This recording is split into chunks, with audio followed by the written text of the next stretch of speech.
Direct, O Lord, all our actions by thy holy inspirations, and carry them on by thy gracious assistance, so that every prayer and work of ours may begin from thee and by thee be happening to Christ our Lord.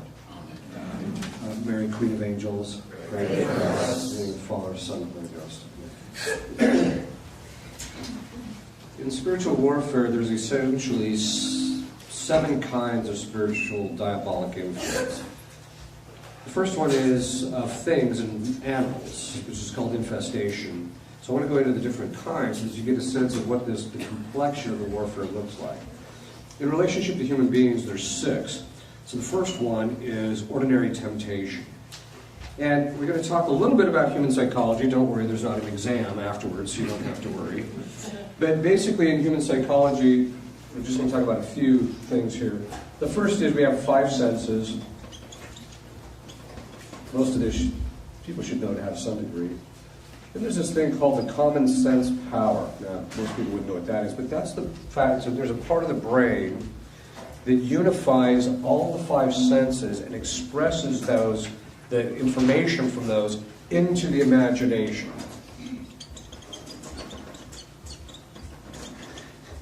In the form of an image. At the same time, it puts it also in memory. And how do we know it does this? Well, you can be standing somewhere and somebody's baking an apple pie, and you're talking about some other thing, and you're not paying attention to the apple pie, and then later, it gets into your nostrils, you're not paying attention to it, so you don't really focus on it, but then later someone asks you, did you smell that? And you're like, yeah, I did. So, because that's one of the ways we know it. This is all done at the level of the brain here, basically, or this is all done on the material level. Okay. Then there's an immaterial level, which we'll talk about. But before we get to that, we have to talk about one other power. It's called the cogitative power. Now, the cogitative power, what it does is it looks at the image, and then it goes back into the memory and looks through the memory and gets the information that bears some semblance or connection to the image, and then it brings that information back in and merges it with the image. So, for example, your mother walks into the room, you see your mother. So then it's expressed into the image. You have the image of your mother in your imagination. The cogitative power goes back into the memory, gets the information, this is your mother. Then embraces it and moves it back in and puts it in the image so that you actually recognize this is your mother. Now, the reason we know this all takes place at a material level is because of the fact that in Alzheimer's that process is blocked, so that someone will see somebody but they can't recognize them because it can't recall the stuff from memory in order for the person to be able to recognize them. Okay. The cogitative power does a couple of things. It makes these associations. So it takes what's in the imagination and it makes associations with what you've had experience with in the past and puts the two together. But it also does this thing of making an initial assessment about whether something is good or bad, not morally, but just kind of on a physical level. So, for example, the person will, you eat the chocolate. You're like, ooh, this is pretty good, right? And so the cogitative power makes an assessment that the chocolate is good. So the next time you see the chocolate, it's going back into the memory and realizes the pleasant experience you had with it, so it immediately assesses, hey, this is pretty good. This is why sometimes it's hard to keep your fingers off the chocolate. Okay. That ability to assess whether there's something that's kind of good or bad on a particular level, that's a perspective that we have on the thing. It's a perspective. It's not the thing itself, seeing that it's good or bad. It's a perspective that we have on it. Now that perspective, it puts on the image. That perspective is what moves your emotions. So that the emotions are moved by the image in your imagination and the particular perspective you have on the imagination. Now, how do we know it's the perspective that you have on that image that moves a particular emotion? Very simple. When people are first dating, the image that they have of their girlfriend or their new spouse is, he's so wonderful, I just love him. Or the other way around is, she's just a good woman, I love her, I'm glad I'm married her. Okay. Then what happens? 5 years later, after lots of memories, she walks into the room, and then he says, okay. The perspective you have on that is very key. But this is just all at the level, but then there's a part of the intellect, we're not going to go into all of it. There's a part of the intellect called the possible intellect. Change. Now, the possible intellect is a very key thing because it's completely immaterial. It functions completely, functions completely independent of matter. And how we know this is, no physical thing is capable of being the object that is known and the knower at the same time. Self-awareness. Animals don't have self-awareness because they don't have this thing. This has the ability to self-reflect, to turn in upon itself. Physical things can't turn in upon themselves that way. The other thing is, too, is it's at this level that we actually grasp universal concepts. So what happens is once we have this image, and this all go through this process, there's a part of the intellect that abstracts that and presses it into the possible intellect so that we actually understand the concept. Then the possible intellect goes back and makes a judgment about certain things in the image in relationship to the concept. So it'll say, all men are bipedal, right? So it'll say that it can make those kinds of judgments at that level. It can also make a judgment that a thing is good or bad on a moral level, and then that's when it's presented to the will, which is also immaterial. Okay. It presents this to the will, this is a good thing, the will then makes the choice, and then the will can also move the intellect, but it can also move the lower faculties. You change with the image in your imagination, you can move your memory to remember certain things, you can move your arms, etc. Okay. Why is this so important? When Adam and Eve fell, when they ate the fruit, excuse me, when they ate the fruit, they sinned through their bodies.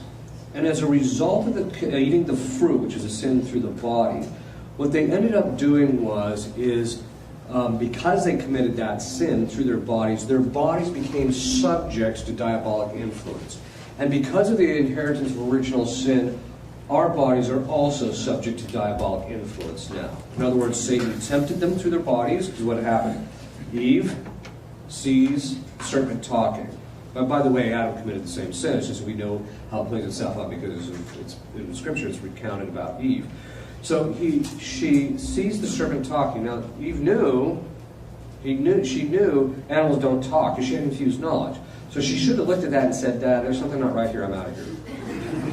But she didn't. Instead, the fathers say she committed 5 sins in the fall. And I tell women, don't feel bad. Adam committed 8. Okay. So the first sin that she committed was curiosity, pursuing a knowledge about something that she should not have been seeking after. Second thing is, then he says, why don't you eat the fruit? And she says, because we're not supposed to. And he says, or we'll die. And he says, you're not going to die. God doesn't want you to do it because you're going to be like gods. So then it says she looks at the fruit, and it was pleasing to the sight. Now it's a very important thing.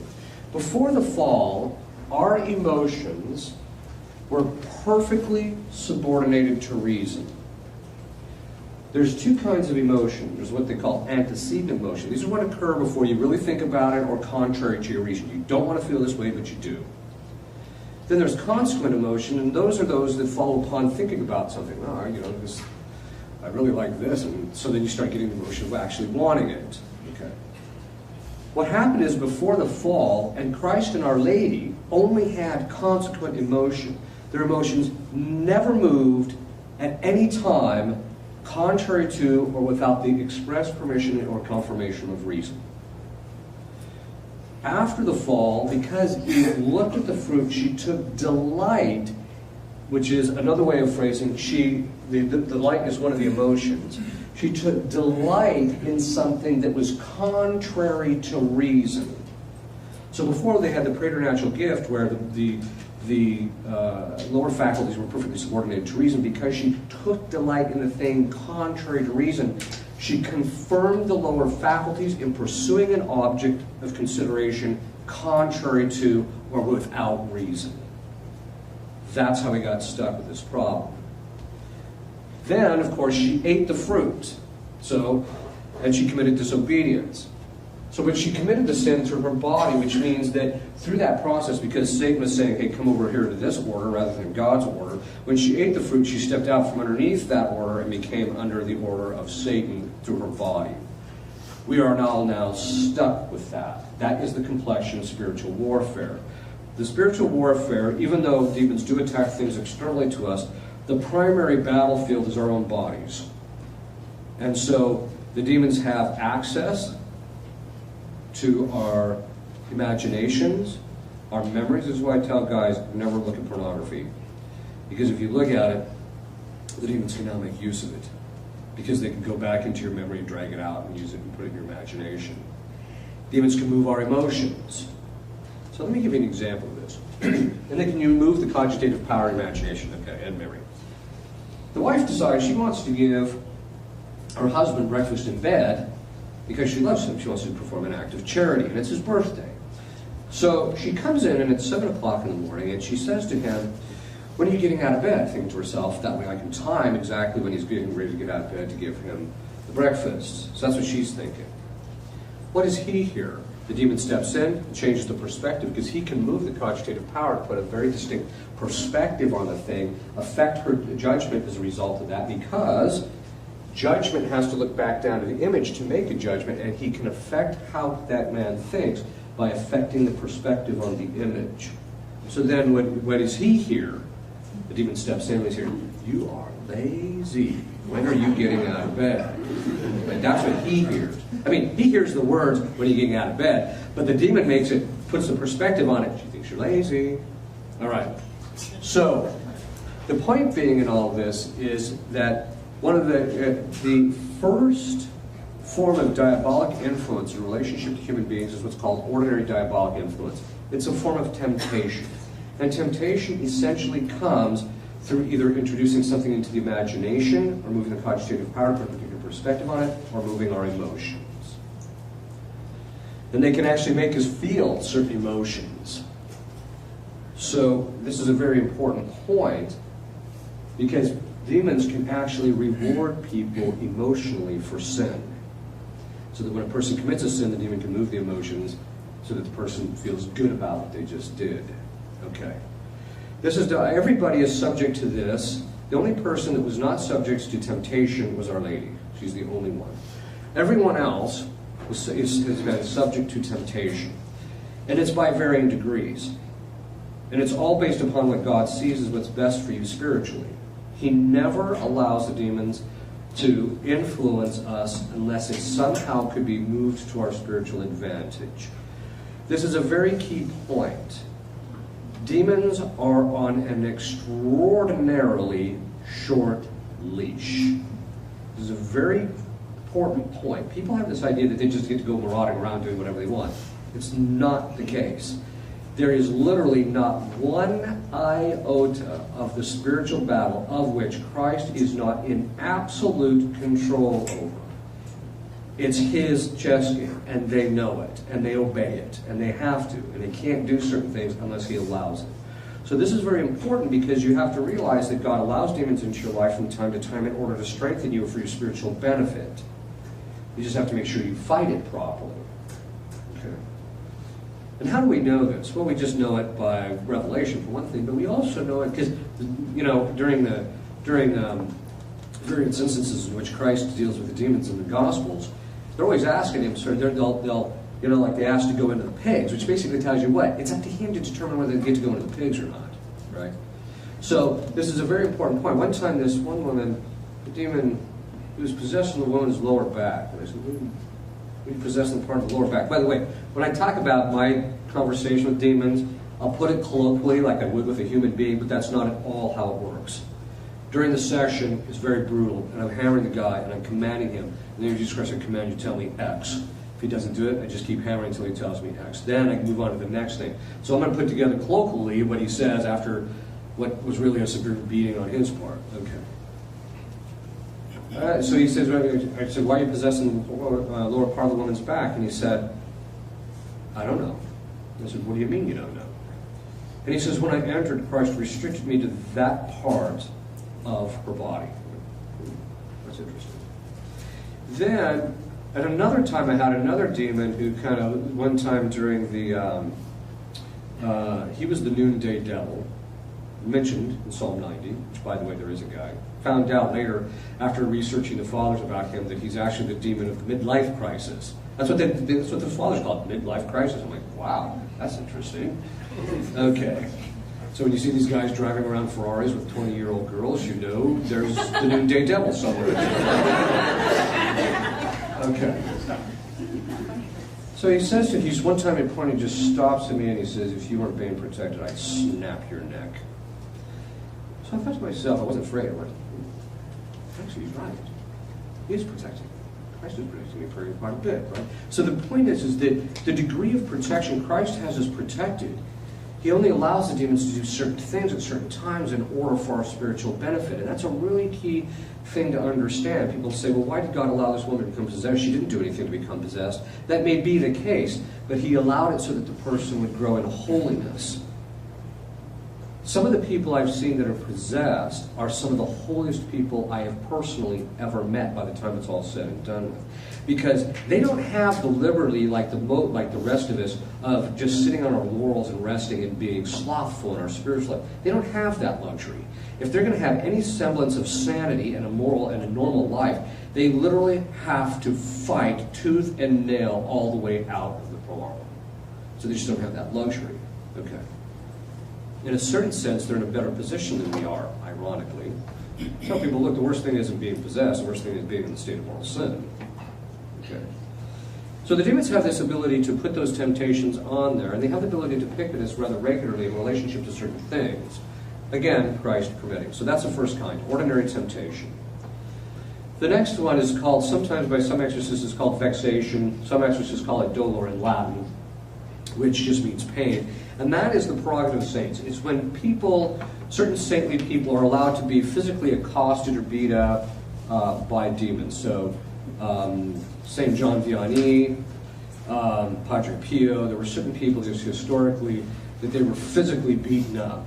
Right? So, and that is done for several reasons, but the two main ones are for the continued sanctification of the one that's getting beat up, because he has to have confidence in God and just trust in God and pray. The second thing is for the demon's humiliation. Now, it doesn't sound like the demon's being humiliated because he's getting to beat the guy up. No, what he's getting humiliated is despite the beating, the guy won't fold. And so he gets humiliated when he has to go back to hell. Yeah, you tried, it didn't work, did it? Right? Okay. And demons are extraordinarily sensitive to how other demons perceive them. St. Thomas says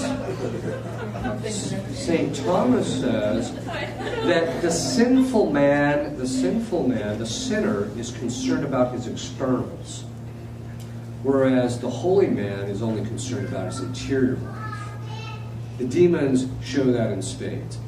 They're during sessions when they're taking just the most brutal beating, they're more worried about the humiliation and the ridicule they're going to take in hell once they get booted out than the severity of the brutality of what they're going through. Okay. Kind of interesting. She starts seeing how why human beings function the way they do. Okay. This third form of diabolic influence in relationship to human beings, and the second one that is extraordinary, is called diabolical oppression. This is where they attack people from the outside. So they'll attack things like their finances, their property, so they're chronically, things are breaking down chronically, and there should be no reason for it. They'll attack their relationships, so all of a sudden everybody in their family hates them. Recently I was working with a woman who was under a specific kind of a curse. Once the curse lifted, her children who had been estranged for her almost their entire adult lives, all of them within the week called, apologized, and wanted the relationship back. Tells you something. And also they can affect your job situation. So all of a sudden you lose your job. Now here you have to be careful because sometimes people say, Father, you know, we've been in 3 accidents and we've totaled out 3 vehicles this week. Do you think it's diabolical oppression? I said, no, it's how you need to learn how to drive. But sometimes it is diabolic and you have to kind of keep that in mind. Okay. We're seeing a drastic rise in diabolical oppression because of so much, the people are getting so much involved in stuff that opens up the doors to demons. The next one is called Diabolic Obsession. This is where it's above and beyond ordinary temptation, where the demon actually besieges the imagination, hijacks it, takes control. The person cannot think outside the box. Very often they feel like they're entering into a tunnel zone when it starts setting in. It sets on really quickly, and very often it'll just shut off very quickly.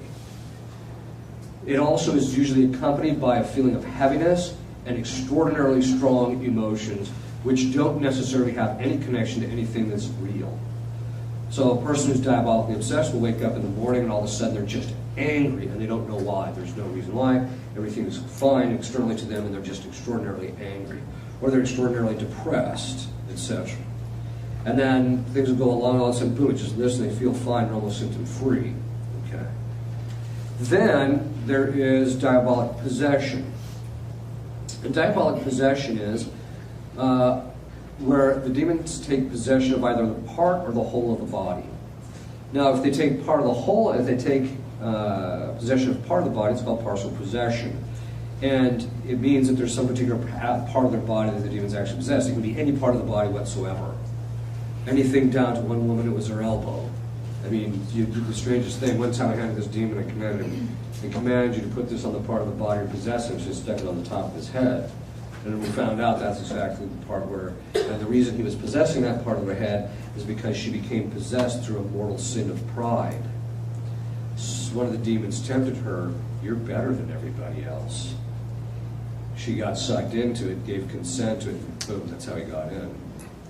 So they possess part of the body, they only possess the whole of the body if the person has given themselves over entirely to the demon.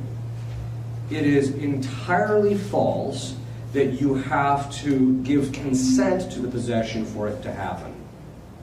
I know about half the people I've seen that have been possessed have never done anything to give consent to the possession. It is also false that you have to do something evil to become possessed. As I was mentioning earlier today, the 3 ways in which people become possessed is by committing a mortal sin, which is an open door, any mortal sin whatsoever, or something gravely disordered happens to you, or purely the will of God. Those are the 3 ways that you can become possessed. There is also another partial and full distinction made in relationship to possession. People who are partially possessed very often have periods of lucidity where they're totally normal. They can carry on jobs, they can function normally. A lot of people don't even know they're possessed. They might think the person's a little odd from time to time, but generally they kind of like the person or they don't see any problem. Whereas full possession, then what happens is the demon is in control all of the time. Whereas a partial possession, the person has periods of lucidity, but then there's periods where the demon takes complete control over it. There is also another misconception that when the demon takes over, it looks like Linda Blair in The Exorcist with her head spinning around. That is not very often, in fact, in 99% of cases, that's not what diabolic manifestation actually looks like. In fact, one time, I was assisting an exorcist because he asked me to come take a look at a case he was working on. And it's only because I actually had a case of this myself that I actually realized what I was looking at when I saw this woman. We were about to start an exorcist. The exorcist was trying to communicate, or to talk to the woman and get her convinced, okay, we need to start this. And she starts whining, no, I don't want to do this. I'm tired of this. I'm sick of this. It's so painful. Why do we have to keep going through this? Why does God do this to me? This same old stuff, right? And what I saw in her was there's a very subtle form of manifestation that can occur that if you're not an experienced exorcist, you're unlikely to recognize. So I walked up behind the exorcist, who was taller than me, which is not difficult to do. Walked up behind him, and she was standing in front of him. I stood behind him, I said, that's not her. So I stood behind him, began the solemn ritual of exorcism so that she didn't see it. Immediately went full-blown into manifestation. Later, her husband comes to me and says, do you mean to tell me all these years I wasn't talking to my wife? I said, probably not. So this is something to kind of keep in mind. So sometimes people can be fully functioning, may not even.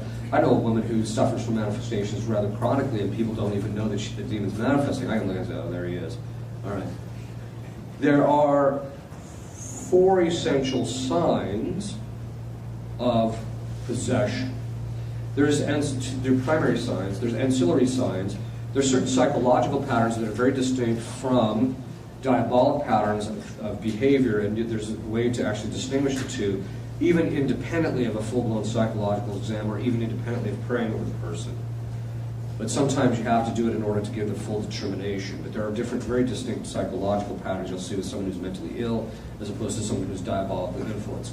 Now, sometimes you get people who have a mixture of both. In fact, most people who are possessed, there's usually a bit of psychological trauma or damage has been incurred, and so they're dealing with both of them. Okay. Those 4 signs are, the first one is an aversion to what is sacred. But I don't take that personally as an ironclad sign that a person is possessed. And the reason I don't take it is because you can have someone who has a psychological condition in which they have aversion to things that are sacred. So let me give you an example. Suppose you grew up and every time you're about to go to Mass, your mom beat you ruthlessly to get you into the car. Well, when someone suggested maybe you should go to Mass, this guy is going to go back in here. It may not remember the specific beatings, but it's going to think to yourself, oh, Mass is bad, because you're going to get beat. Okay. So the point is that you can have a psychological aversion, so it's not an ironclad one. However, people who are authentically possessed, every demon does have a hang-up with some things that are sacred. Now, I say that very formally. People have this misconception: if you're possessed, you wouldn't be able to receive communion. That's just nonsense. Because certain demons can tolerate some things and not others. They don't like them, they have aversion to them, but they can tolerate them. So one demon I know of, you can give the woman the Eucharist, he might react a little bit. You give her the precious blood, and that guy just craters. Or other demons, they can tolerate the Eucharist. They can even tolerate the person going to confession. But the minute you throw a little bit of holy water on them, it's going bananas. Another one is exorcised bells. What most people don't realize is, the bells that they have in churches? Historically, those bells were actually exorcised so that every time the bell was rung, it would resound into the area and literally drive the demons out of the area. That's what they were for. So, I have this one demon, I call it manifestations on demand. Because all you have to do is, even if the woman doesn't even see you have the bell, you just have to ring a bell that's been exorcised. Ding! Boom! This guy immediately, out he comes. Right? She calls it Jack in the Box. Okay? So, the point is that they have, some demons have tolerations to some things and some to others. And one of the things you have to do as an exorcist is find out where their weakness is in relationship to very specific sacred things, and then you just make them deal with it all the time so that it weakens them. Okay. So, all demons have an aversion to something sacred, but not all things that are sacred. The next one is speaking languages they've never known.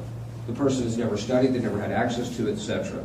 So, for example, one case that I had, a man who spoke a form of Phoenician. We think it was a form of Phoenician, because when I heard it, I'm like, I don't even know what this language is. So I wrote it down phonetically, and then later it was determined, we think, that it was a form of Phoenician that had been defunct for 3,500 years. This guy didn't even finish high school. Or another one is, as I was mentioning at lunch today, this one demon who, the woman never studied Latin, but this guy was totally fluent in Latin. And he was talking, I would do the exorcism, conduct the exorcisms in Latin, and he was pretty fussy about the grammar. So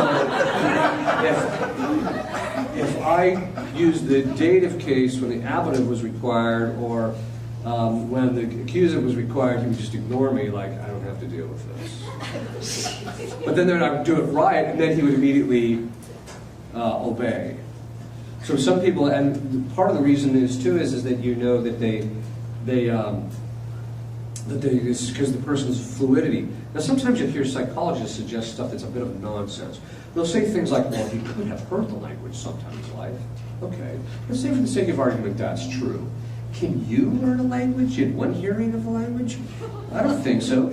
Hearing a language once doesn't give you fluency, right? Those are habits, and habits take repetition. This person doesn't have that. So A lot of times when you hear psychologists, they throw stuff out and you're just like, are you a scientist or are you just an idiot? Sorry, I don't mean to be flippant, but that's really what it boils down to. They'll throw stuff out there because the preconceived conclusion is, there's no such thing as possession of demons. And so what they'll do is they'll throw stuff out there that's just scientifically daft. It's not, you can't even hold that. Although, ironically, what's happening now is people in the medical community and psychological communities are coming to the exorcists and saying, we are seeing things that cannot be explained naturally. So, okay. The next one is occult knowledge. Now, occult knowledge is that the demon can communicate to the individual knowledge that they don't have. In fact, one of the women I worked with, I finally had to cut her off because I discovered that she really didn't want rid of the demon because she happened to like the occult knowledge that the demon was giving to her about her husband. And I'm like, really? You're going to hold on to that? So what happens is, so she, eventually I just told her, look, you're not detached from this thing. I can't work with you until you work on that. Okay. But they can give them occult knowledge, which is everything. There's two kinds of occult knowledge. There's occult knowledge, which is the kind in which it's things that are hidden that there's no way that they could actually know about particular individuals. So you'll walk in, the demon manifests, and he's talking to you about stuff in your own life that this person has absolutely no access to. Or another form of occult knowledge is scientific or theological knowledge. The person's never studied a particular, like for instance, one time a demon made a theological distinction during one of his answers to one of my questions that there is absolutely no way this woman could have known.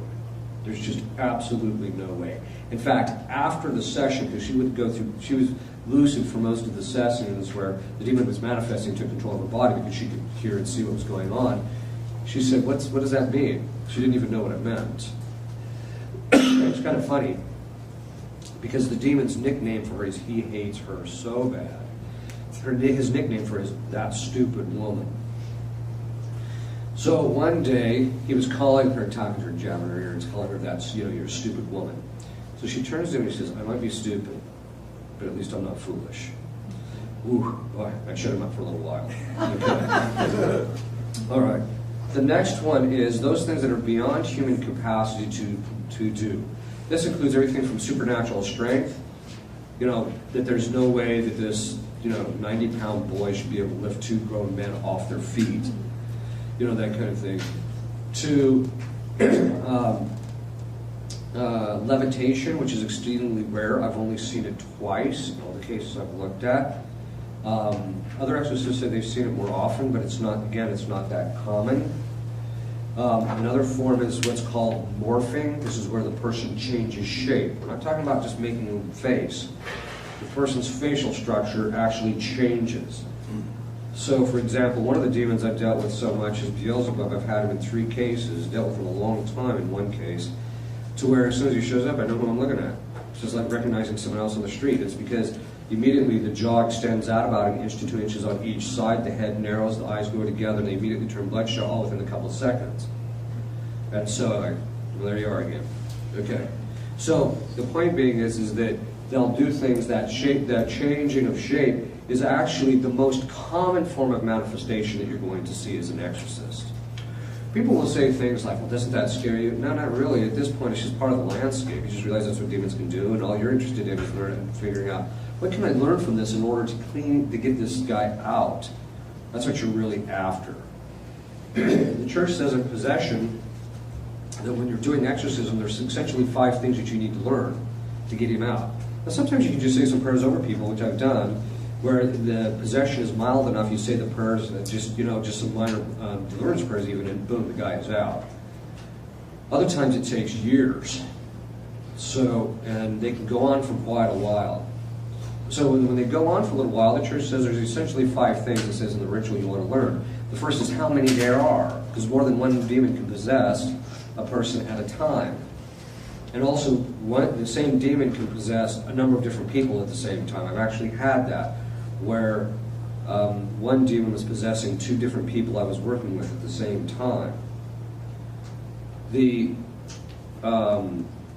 next thing you need to know is, so you need to know the number of them, so when you clean up everything, that you know that it's over with. The next one is the names. And the reason you want to get the name of the demon is because it tells you you have a certain authority over him as a result of that. Now, when you get the name of a demon, it's going to be either at the beginning of the possession or at the end. If it's at the end, him telling you your name is probably the sign of liberation of the person, usually. Not always.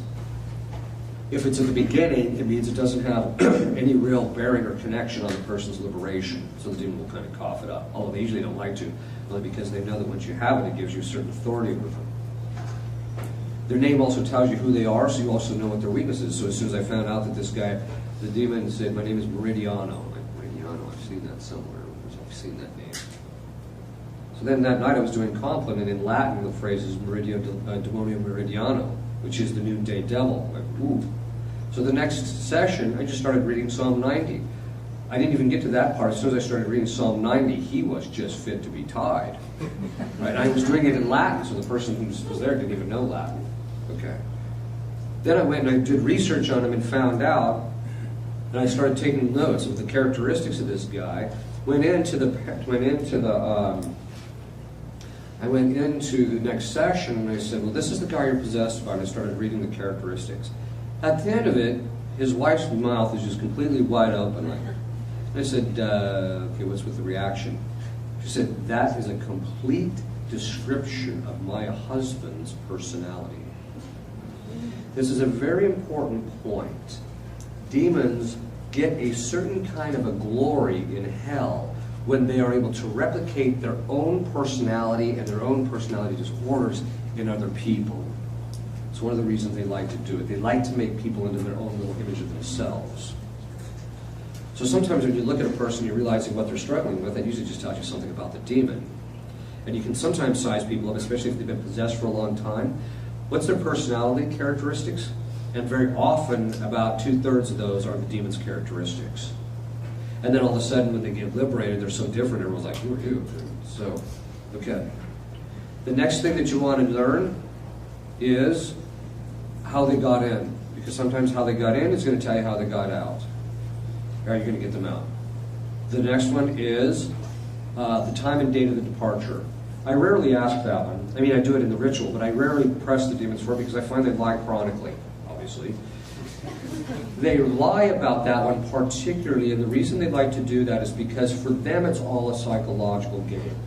During a session, when you start working with somebody who's possessed and they agree to do the things that they're supposed to do, because there's, I won't even work with somebody who's possessed unless they agree to do everything I tell them to do, and I tell them, look, I don't have control issues. Here's the moral to the story.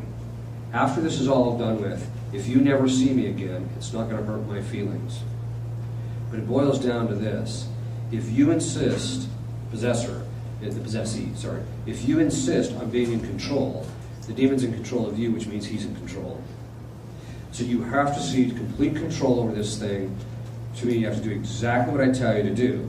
Because if you don't, he's going to be in control. And he's going to use that one little area that you want to hold on to control in.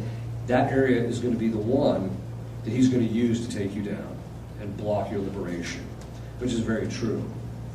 In my book, I have this book, a chapter in my book just called Control, and in there I talk about it. But the point is that people are very often driven to control things because they don't have control interiorly. That's usually the sign. In other words, if I don't have control of my own emotional life, I have to control everything external to me to make sure that it feeds my emotions, my appetites, etc., or it doesn't hurt me or what have you. Okay, so that's what the control is for. But in relationship to demons, other people, very often they've been wounded very badly, and so it's very difficult for them to see that control. But if they do, you can very often get the demon out very quickly. So, but what happens is the demons will very often try and during the session start picking at the person psychologically so that they'll say, see, this is your fault. I would be out of here if you would just cooperate with the exorcist, or if you would just do this. Or there must be something wrong with you that I'm still here, or God must not love you because I'm still here. Things like that. And so they'll say that to the demon will say that to the person, so the person sucks into it. And then once that happens, he hides behind that, and the prayers of the exorcist are completely inefficacious. So I tell people, you have to air the thing out. If he's picking at you interiorly, you got to air it out so we can deal with it. In fact, during the session, you'll be beating him up and he's reacting, and all of a sudden he gets real quiet. I'm like, okay, what are you doing? So then I'll start doing severing prayers to sever his picking at the person psychologically, and then within a couple of minutes, usually he's panicking again. But then later I'll ask the person, what were they picking at? Because this is something that they have to continually shore up on. Demons, if you've listened to my conference on disappropriation, demons like to establish an abusive relationship with us. And by abusive, I mean this. The first time I really recognized it was this woman. The demon was haranguing her nonstop for 7 months. I mean, nonstop. She'd wake up in the morning, he would just chatter and yak at her and tell her how bad she was, blah, blah, blah. For 7 straight months, I'm like, I was starting to worry about her psychological health. So I was looking at this, I'm like, you know, this just has all the signs of like a domestic abuse case. So I said to her, I said, well, because the abuser, what he does is he says bad things to the abused in order to get the abused to be subject to him so that he has control over them. And he tries to hurt the person and get them to appropriate the abuse so that not only do they feel bad interiorly, but they feel bad that they have to listen to him too. So now it's on 2 fronts that they have to fight the battle. So I said to her, I said, okay, this is what I want you to do. Now, in every domestic abuse case, you never address the abuse. Never. Because the minute you address the abuse, you have already accepted the fact that the abuse is a legitimate topic of discussion. So when a husband comes in and he says, you're fat, you're ugly, you're not taking care of the house right, why are the kids not cleaned up, why is it blah, da, da, da, da, da, you never say, no, I'm not fat. No, you never do that, because you've already conceded that your weight is a topic of discussion.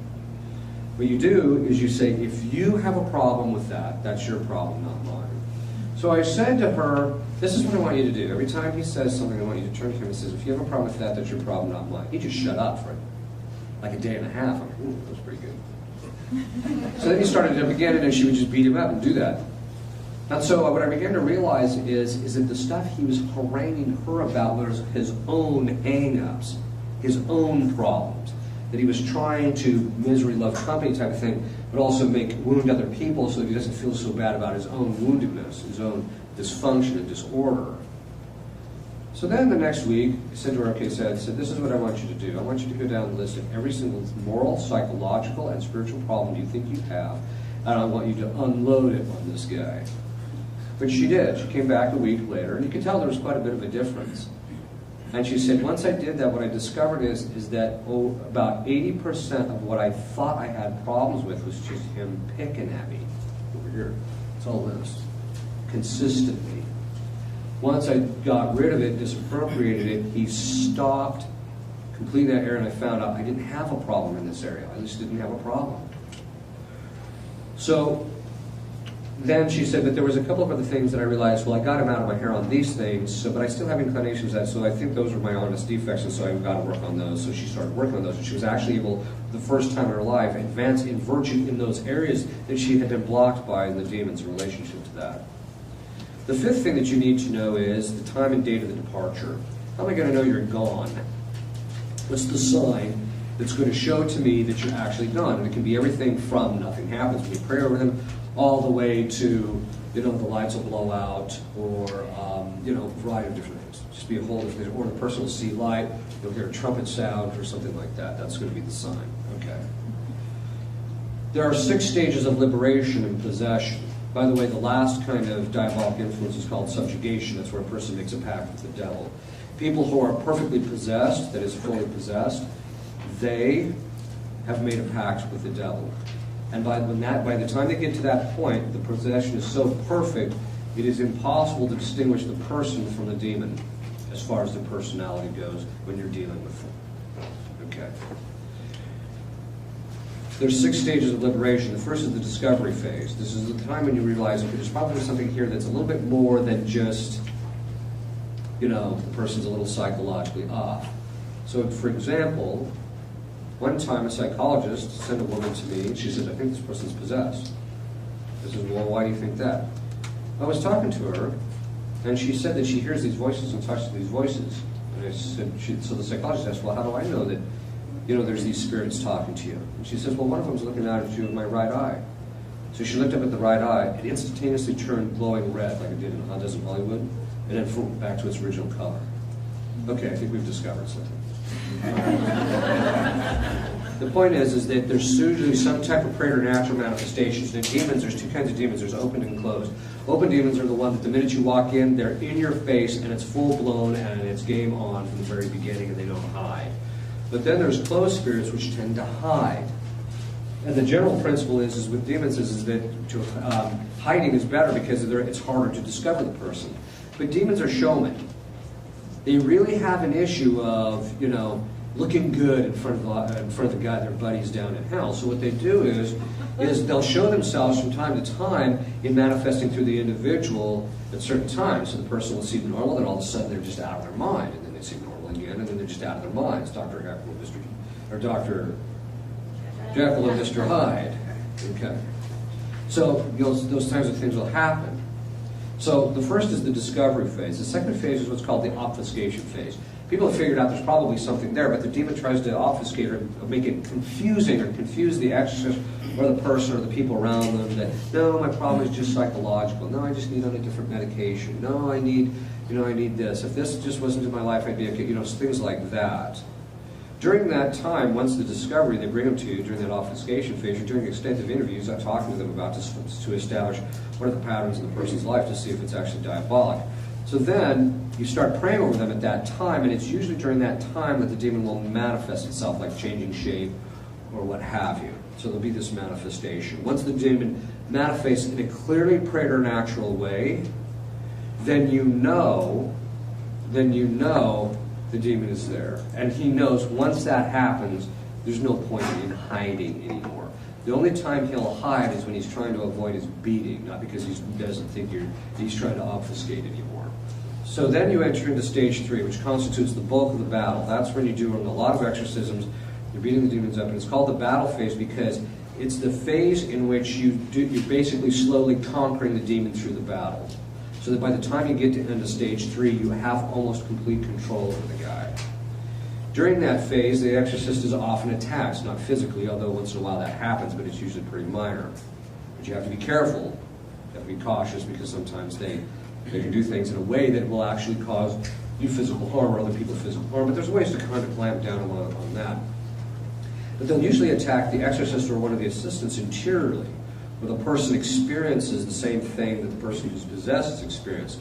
And demons, generally speaking, do not like to attack an experienced exorcist. And that's because, again, of the principle, the cause is always some way in the effect. Every time the demon attacks the exorcist, he reveals something about himself in that attack. And so an experienced exorcist, as soon as he's attacked, will immediately recognize some aspect of the demon that he can now clamp down on or affect. And so that's why demons don't like to do that. Christ still makes them do it. They're put in the boxing ring. They have no choice in the matter. Christ threw them in the boxing ring, and now the exorcist steps into the boxing ring. One of the common misperceptions is that the exorcist is really scared when he steps into the boxing ring. It's the opposite. Well, for most exorcists, once you've done it for a little while, it's a grind. It's like, okay, time for the session. You go in, you do the session, and you leave, and you go back to your place, and you have a nice scotch or something. But the point is that it's not the exorcist who's scared, it's the demon who's scared, because he knows he's stepping into the ring with. Now, the exorcist on the lower order of nature is much lower than the angel. The problem is, so the exorcist is stepping into a ring with a guy who's bigger than him, right? It's like a 120-pound guy stepping into a boxing ring with a guy that's 250. The difficulty is that standing behind the exorcist is this 500-pound gorilla named Christ, who's about to beat the demon to a pulp. And so when the demon sees the exorcist stepping into the ring, he sees Christ stepping in, and he knows he's about to get brutalized. And he knows it's going to be ugly.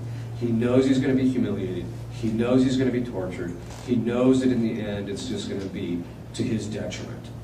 So he's the one that's scared. Now, they might act bold or act like they're not scared, but you scratch a little bit and you can tell they're scared. Okay. So during stage 3, you're fighting the demon, you're getting basic control over, you're getting certain information out of him. Stage 4 is, by the time you get into stage 3, he starts losing control over the situation, And so it moves to what stage 4 is called the external phase, which is where things start moving around outside. So if you saw the movie Annalise Michel, there comes a certain stage where the exorcist has gotten to the point where he's able to get the names out of the demon, so he's losing a certain amount of control, and all of a sudden stuff just starts moving around, right? Now, people say, does that really happen? Yeah, but extraordinarily rarely. Usually you go straight from stage 3 to 5. You don't see those external phases that commonly. And my personal experience is the only time you see it ramping up in stage 4 where that stuff starts happening is because you've already seen those external factors already happening before. So for example, one woman I worked with, she had a demon of destruction, and every time you would pray over here, something got destroyed. So one time it was our plumbing, the next time it was the light system, the next time it was the pastor's hard drive, so he was kind of glad I moved the exorcisms to a new location. So there's certain that he would just cause destruction. Okay. Stage 5 is what's called the climb-out phase. And that's the phase where the person now, because the demon has become so subjugated to the exorcist, the person leads a practically normal life. They get to the point where they're hardly ever manifesting, they seem free for almost all the time, and that their life is pretty normal. But he still manifests when you start the sessions. Stage 6 is the person's actually liberated. During all those stages, all the way until the actual liberation, the person who's possessed will also suffer from horrible diabolic obsession, where he's constantly picking at the person interiorly, driving their emotions where they don't have any emotional control. And not always, but in most cases, they also have diabolic oppression, where they're trying to destroy the person's exterior life, and that's to gain more traction in the individual, because the individual finds their life difficult, and so it's easy to get depressed or emotionally upset about certain things, and so that's how they get their traction in relationship to the person. Okay. There's a few things that I think, some misconceptions that we need to kind of clear up. Like I said, most people tend to think that it's the Linda Blair thing in Hollywood. What people say is what goes on in Hollywood, what you see in cases. Yeah, I've seen everything that you've seen in Hollywood. But it's only rarely you see those things. And no, you don't see the same things all at the same time. Now, you'll see morphing and levitation together, but rarely do you see stage 5 or 4 with all the stuff moving around with levitation. So there's certain things that kind of go together, certain things that don't.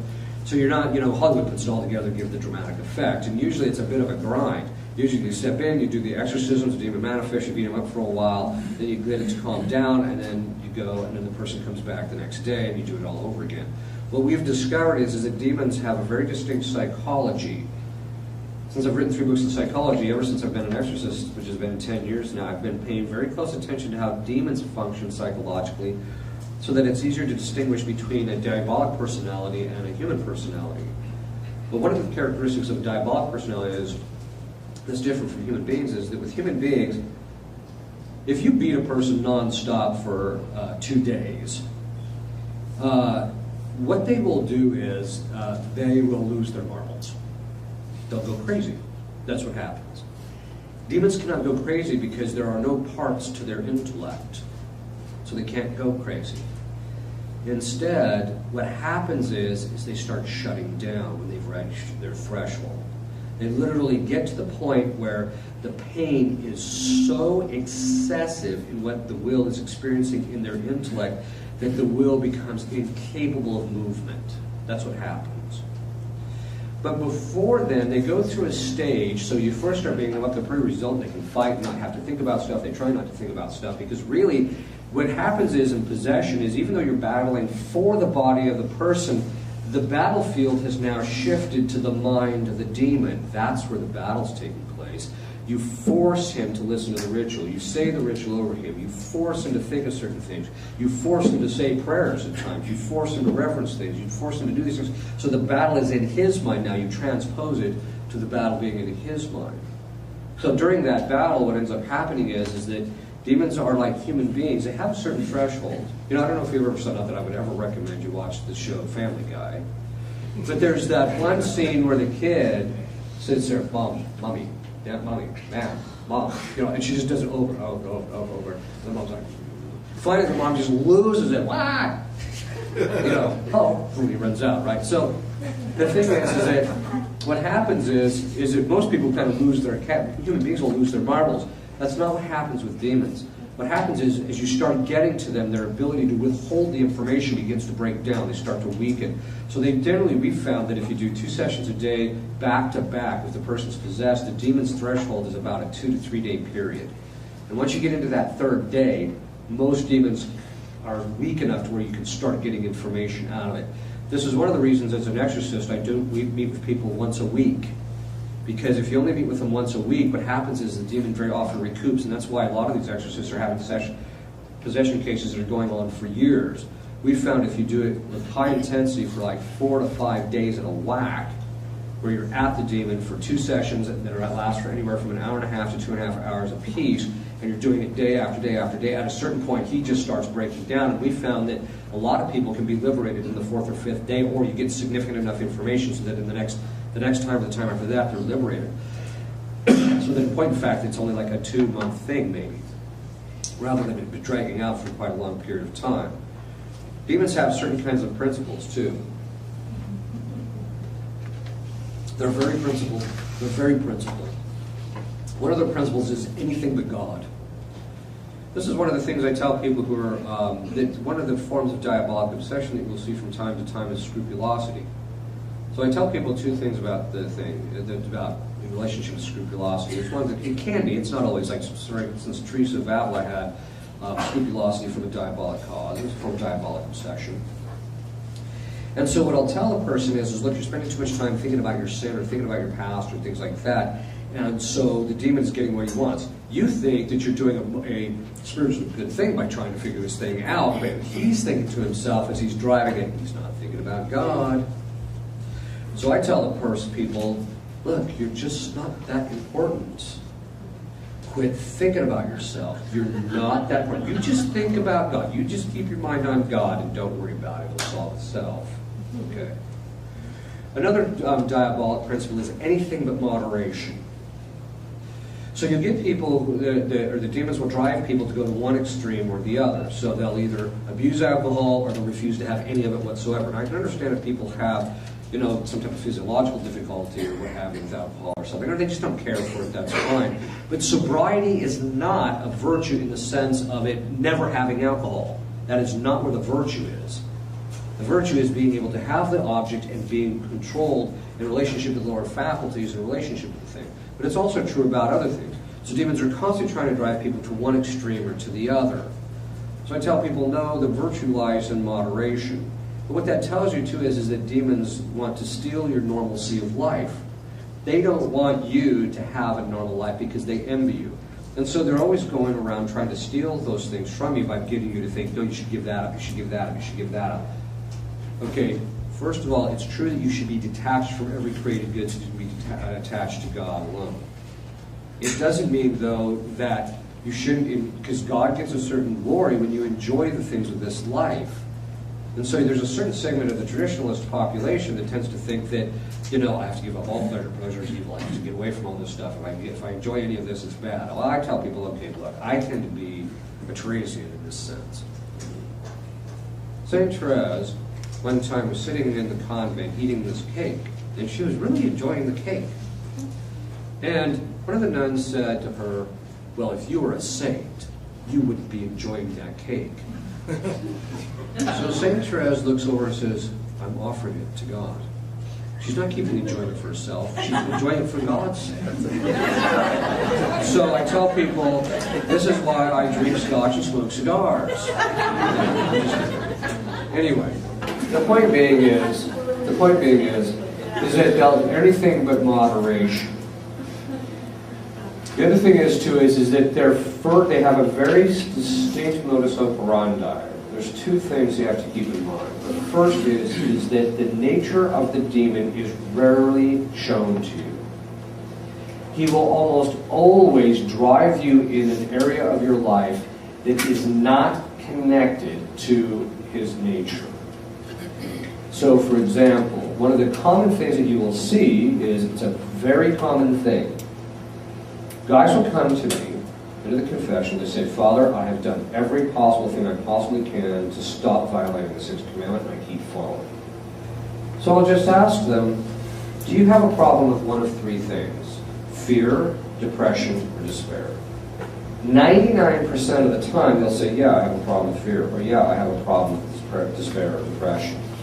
And so what you say is, that's the guy you're dealing with. Not the demon of impurity, although sometimes that can be the case too. But demons of impurity are not that common. They drive impurity because of the fact that it's so easy to get people to focus on it because it's morally sinful, and it upsets people when they fall into those things, that they can drive people easily in that area. And so as a result, the person spends all their time trying to deal with this when they're standing over from here lobbing the bombs, right? You have to find out what that actually is and what their true nature is.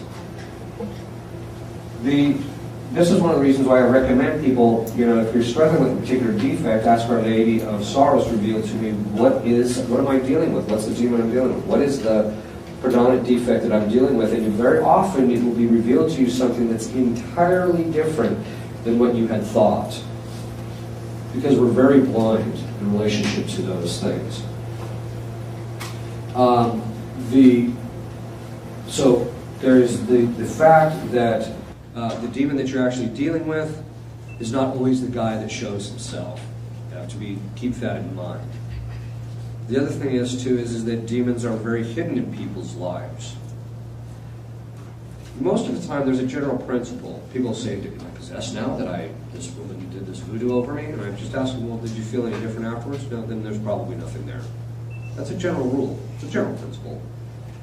And usually, one of the things you ask people who are possessed, you'll say, was there an event in your life after which you realized you were never the same? And usually, that's the event that caused the entry point, usually. So, that's an important point to keep in mind. Now, it's possible for a demon to enter the person, drive the person in their moral life so that if things aren't the same after that, to keep the person blind to it. Demons, because in order to self-reflect, even up here, we do need to start down here, and so what demons will do is they'll block your ability to think of certain things. They'll block your ability to remember certain things.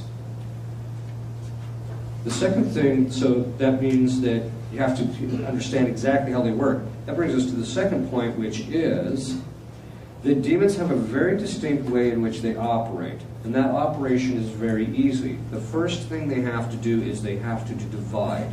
It's the principle of divide and conquer. And the way you divide human beings is through perceptions.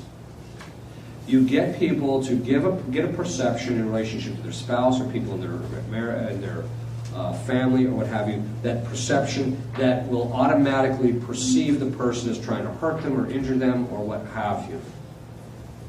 And so that's the first thing they try to do, is divide the people through perception so that they divide them interiorly. This is one of the reasons why St. Ignatius said that whenever you're suffering from a diabolic problem, you have to air it out. Because once you air it out, that division that the demon is causing ceases to exist, and he loses his power in the process. The second thing is that demons want to make you feel the way they feel. They will give you the emotions that they have. And one of those things is self-loathing, which is contrary to charity. Self-hatred is also contrary to charity. But also kind of a feeling of unworthiness or what have you. That's another thing that they tend to drive. The other thing is that most people have been wounded in their lives, not necessarily severely, but by bits and pieces, and the demons can use those wounds against people. In fact, I have seen demons in people who are in the lives of people who are possessed, drive the externals in that person's life to harm that individual so that the demon will have more control over her or him. An example of this is, we talk about generational spirits, because there are generational spirits that pass from generation to generation. I once saw a generational spirit in a family where every single woman in the generational line for 4 generations had been raped. And I'm like, ooh, that's a pretty stout little guy you got in your family here. So we found out what he was, and then we were able to clean it up. The point is that the things that happen to us that wound us, the demons can make use of those wounds. Now there's two types of wounds. There's wounds where people hurt themselves by their own sin, and then there's wounds where people get hurt by other people. Now a wound is, St. Thomas says that a wound is basically like he says it's like a knife. If you take a knife and you stick it into something, right, it penetrates and it causes damage. So there's various characteristics of a wound. It causes pain, causes damage, requires a healing process. There has to be certain things that have to happen. But then he says when that first happens, you have a choice to make. And this is true even about our own sinfulness. You know, because you talk to most adults and they're like, this is the one sin in my life that I really can't get over, or that I really feel bad about. So you have one of two choices. You can either do what's called contraction. That's where you grab the knife and you hold on to it so it doesn't cause any damage. And basically what this means in the context of psychology is that when somebody hurts you, you hold on to the injustice that they have committed against you in some way. And the reason you're holding on to it very often, the reason people hold on to it is because, well, if I let loose of it, he's going to get off the hook. No, he's not. It's something called the final judgment. All the punishment you could put that person through pales in comparison to what I've seen God put demons through, so don't worry about it. The second side of it is that if you don't let loose of it, so you got to let loose of it, so there's that, so they hold on to it. But there's certain people that I call injustice collectors. They go around collecting injustice because it's a way of having something over other people. Okay. And very often those are diagnosed in psychology as borderline personality disorder. So whenever someone comes in, I was diagnosed with borderline personality disorder, I'm like, ooh. Because those people are virtually never liberated from possession. In fact, I've never seen one. But that being the case, in other words, because they hold on to the injustices that keep happening to them, they never get liberated because the demons are driving them to hold on to those injustices. Because the demons brute, they hold on to all the things that they perceive as injustices themselves. The second part of it is, though, is that so the other option is you can let loose of the knife. You can forgive the person. Forgiving is letting loose of the debt in relationship to the justice that they owe to you to treat you properly. You can let loose of that and say, okay, look, I'm just going to let loose of it.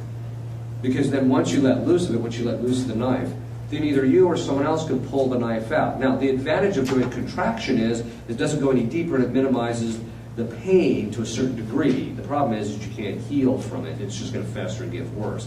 And the knife is still cutting, just slowly and less painfully. Whereas if you pull it out, it's brutal when you first pull it out, but in the end, the person ends up doing what? Then they can start to heal from that process. It's very painful, but then they can heal from the process. This is true in relationship to the injustices that people committed against you. I have had cases of possession where you're doing sessions, and then you go into a session, and all of a sudden, all your prayers don't have any impact whatsoever. So then you stop, you sit down, and you ask the person, okay, what gives? And they'll inevitably it's something like, I cannot forgive my mother for those things she did when I was young. Okay, there you go. That's what the demon's holding on to. He's driving that unforgiveness. Everybody in heaven has forgiven everybody that hurt them. Everybody in hell does not forgive those people, does not forgive others. That's just the nature of the beast. Okay, now, in relationship to ourselves, one of the things that demons hold on to is the lack of forgiveness to ourselves for the evils that we have committed. And people say, well, if I forgive myself, I'm letting myself off the hook. No, you're not. It basically boils down to this. The definition of love is willing the good of another. Charity is the virtue by which you will the good of another. If you're going to love yourself for the sake of charity, which we are regarded to according to divine precept, then you're going to have to will what's good for you. So that means you're going to want your own healing. You're going to want to forgive yourself. You're going to want, because part of St. Thomas categorizes mercy, even though it's a part of justice, he also categorizes it under charity. So that if you have a real charity for somebody, you want them to be under your mercy. So you want to forgive them. The demons can't forgive themselves because their sin is irretractable. The top dog has admitted to me that the reason that he is the most vicious and the most vile and the most angry and the most hating of all of God's creatures is because he is the most wounded from his own sin. That tells you something.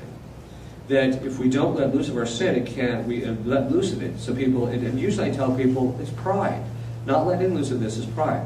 Because people have this idea, especially traditionalists, that I just have to do everything I possibly can to render myself in a state of perfection so that God will love me. No, that's not how this works. First of all, perfection is beyond human capacities. You can't do it anyway.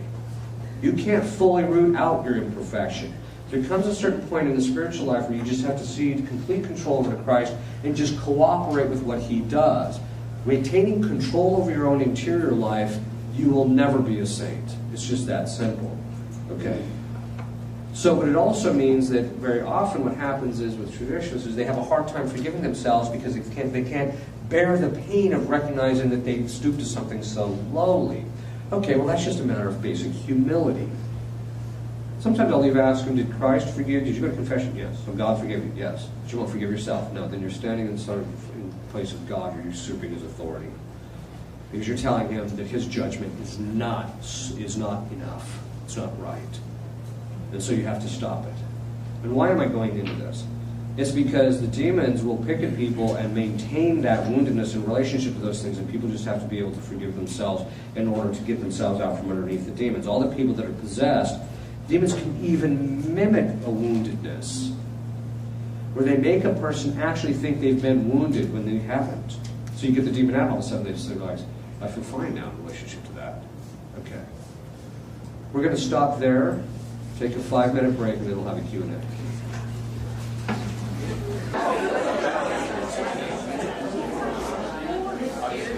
No, all right.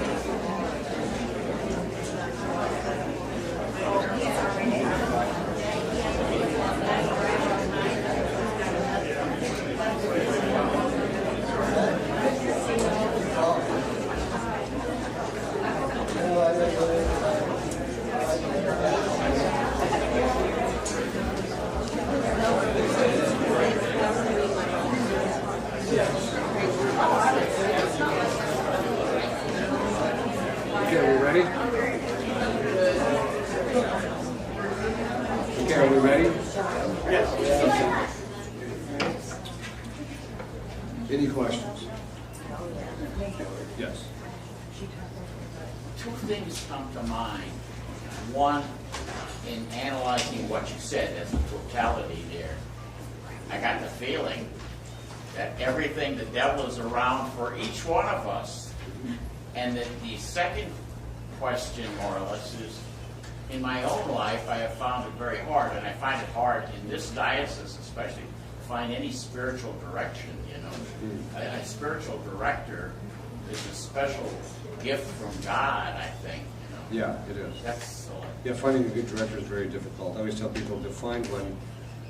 Go to confession to various priests, and whichever one, not hopping from priest to priest, but try different priests out, and what advice they give you in confession is generally the kind of advice you're going to get in spiritual direction. Which, in my experience, means there's very few of them. They're good at it. What about the devil part there? Is this, you get the impression that everything you said, he's not talking about something over there that happened, these people. This is happening to us. Yes, it is. Yeah.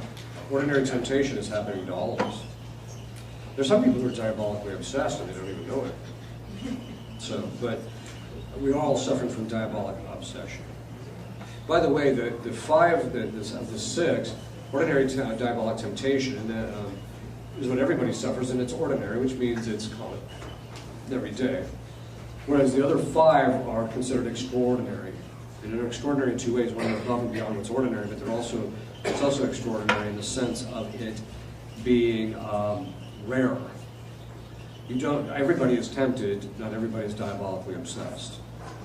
So, yes? So every now and then I'll meet someone who will tell me that they suffer from panic attacks, and I'm finding it to be more and more common, and I'm hearing more about people who have these, and they're also talking about how they're diagnosed with depression or anxiety. Is there any direct correlation between depression and panic attacks? Or diabolic obsession?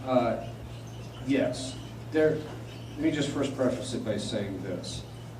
Every form of mental illness and every form of medical illness can either be caused or mimicked by demons. That does not mean that every person who has psychological problems or medical problems that it's from a diabolic cause. Some people think the problem is just natural. So, you know, let me give you an example. There was a guy who came to me who was hearing voices and he thought maybe he was possessed. So I said, well, what are the... First of all, they had him send the psychologicals and a psychiatric makeup, and found out that he started hearing the voices from drug use. It was drug-induced psychosis, basically. So I said, well, there's an outside chance. There is a medical condition that causes that, but then I also thought to myself, well, maybe there are sometimes you'll get that where the demons will kind of mimic that stuff. So I said to him, well, what do the voices sound like? They said, George Bush and Ronald Reagan. And then I said, well, what are they telling you? To vote Republican. I think your problem is possession. Oh my God. By the way, you might want to listen to those voices in your head. No, I'm just kidding. Okay. So in other words, people's problems can be purely natural. Other times they can be purely psychological or psychiatric.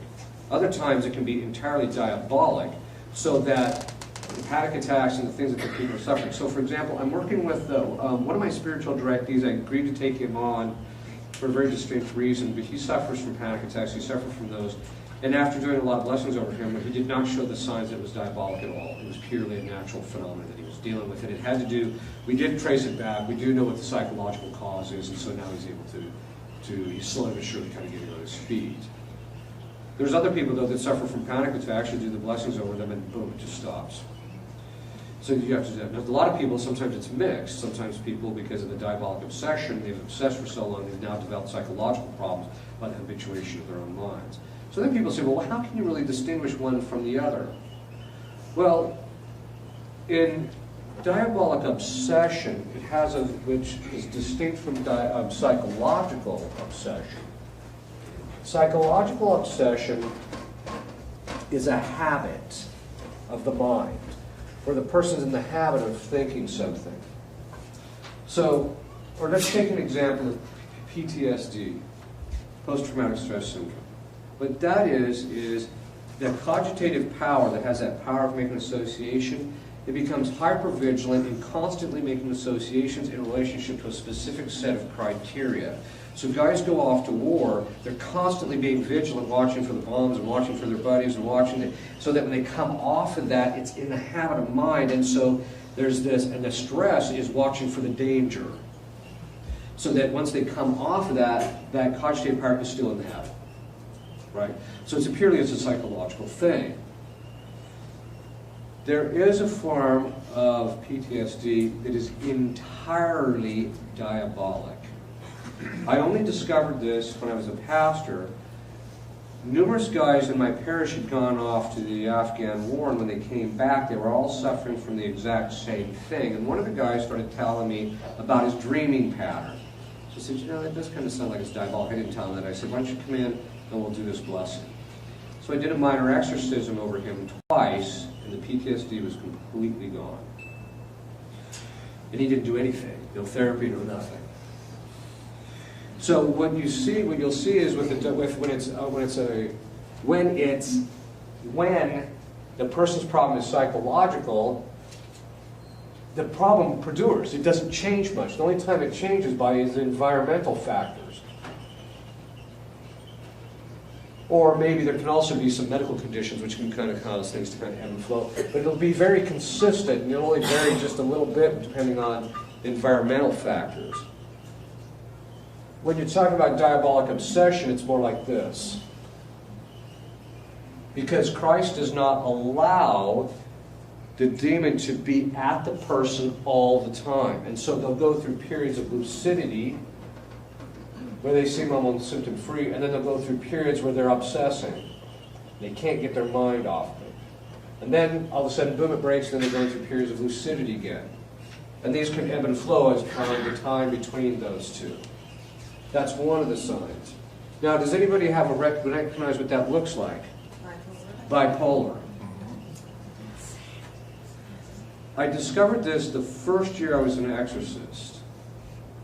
That, by the way, I'm not implying that all bipolar is diabolic. But every single person who came to me that was on meds for bipolar got off their meds in 5 months if we did the exorcisms regularly and if they did a certain set of things on their side. Every one of them. What does that tell you? It tells you that, well, first of all, we have to understand that bipolar is one of those categories, right? It's one of those broad categories, like, oh, you have mood swings, you're bipolar, flip you in there. I mean, there's no real, it's one of those broad categories that can include a variety of different things. But one of the ways that you confirm that it's diabolic is this.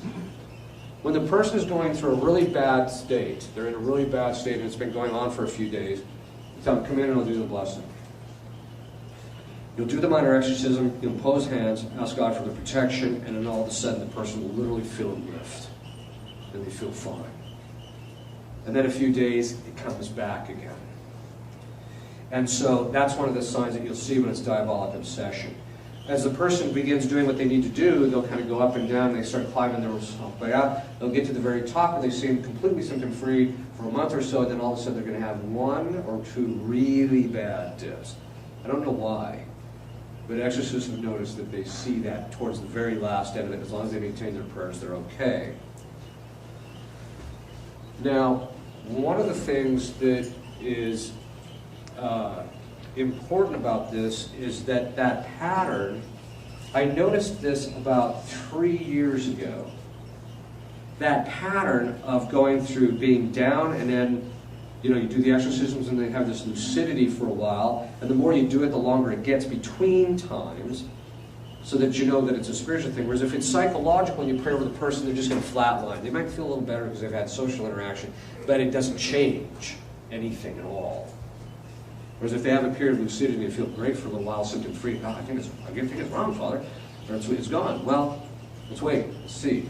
Right? Now sometimes it does. You just say the blessings over them once and it blows it out. Other times it takes a number of exorcisms over a period of time in order for it to finally get out. But this other pattern of this, you see in confession. People will be struggling with a mortal sin. They'll commit the mortal sin. They go to confession. All of a sudden, boom! They still feel free for about 3 or 4 days. And all of a sudden, the temptation set in. They're really hard again. Then they fall. They go to confession again. And then, boom, after the confession, they feel symptom-free again. It's the same pattern. And the reason is because confession has the same effect very often that exorcism does. So whenever I see a guy going through that pattern, I'll tell him, make an appointment with me and come talk to me if you like. And I think I might have a blessing that can help you, and we need to discuss what I think your problem is. Because it's very often a form of diabolic obsession. Now, again, I'm not implying that even a majority of cases of psychological illness are diabolic obsession. I don't know what the statistic actually is. But I do know that a lot of people are becoming diabolically obsessed because of the evil things that they're committing, and they're getting sucked into certain things. So that's why the demons are getting their foot in the door. Yes? Yes, I had a question, and I'm asking this because I'm a physician, and you said every medical problem can be potentially from a demon. It can be. Can you explain that? Like, say somebody has abdominal pain. Yes. Okay. Well, if you can find an anatomic or physiologic abnormality to account for that, That's correct. then it's not from a demon? Are you talking about things that can't be explained medically? Or can demons cause you to have appendicitis, is what I'm saying? They can cause both. But the way the church has always approached it, though, is if you have a medical condition, you go to a medical doctor, because most medical conditions are purely medical and not diabolic. But some are. So the demons can cause appendicitis. The demons can cause certain things to happen so that the person ends up with certain problems. Or they can mimic certain kinds of symptomology. So people will go, and the doctor says, we're not finding anything, we just think it's all in your head. Well, it could be in your head, but it could also be something from a diabolic cause, sometimes. Let me give you an example of a case. The people in Memphis have this idea that I have the gift of healing, which is silly. I have nothing of the sort. What charismatic grace do you have? Zippo. I'm a rock. I walk into houses that are full-blown infested and I don't even feel a thing. Right? Okay. What happened is that they brought to me this guy who was in 4th stage pancreatic cancer. And they said, would you be willing to pray over him? Thinking about it. I mean, what father has a gift of healing? I said, yeah, okay. So I did the minor exorcism over him, imposed hands on him, and asked God to remove any demons that might be the possible if this was from a diabolic cause. A week later, the doctor said, we can't find any trace of pancreatic cancer. So, seems extraordinary. This has happened, I don't know why it is in Memphis that those people must be under some kind of diabolic attack, because every time I go there, I'm cleaning all these people up medically. The doctors are probably like, why is our business down? But normally speaking, if you have a medical condition, you go to a doctor. That's what you're supposed to do. You're supposed to rule out the natural conditions first, and then you might consider something else.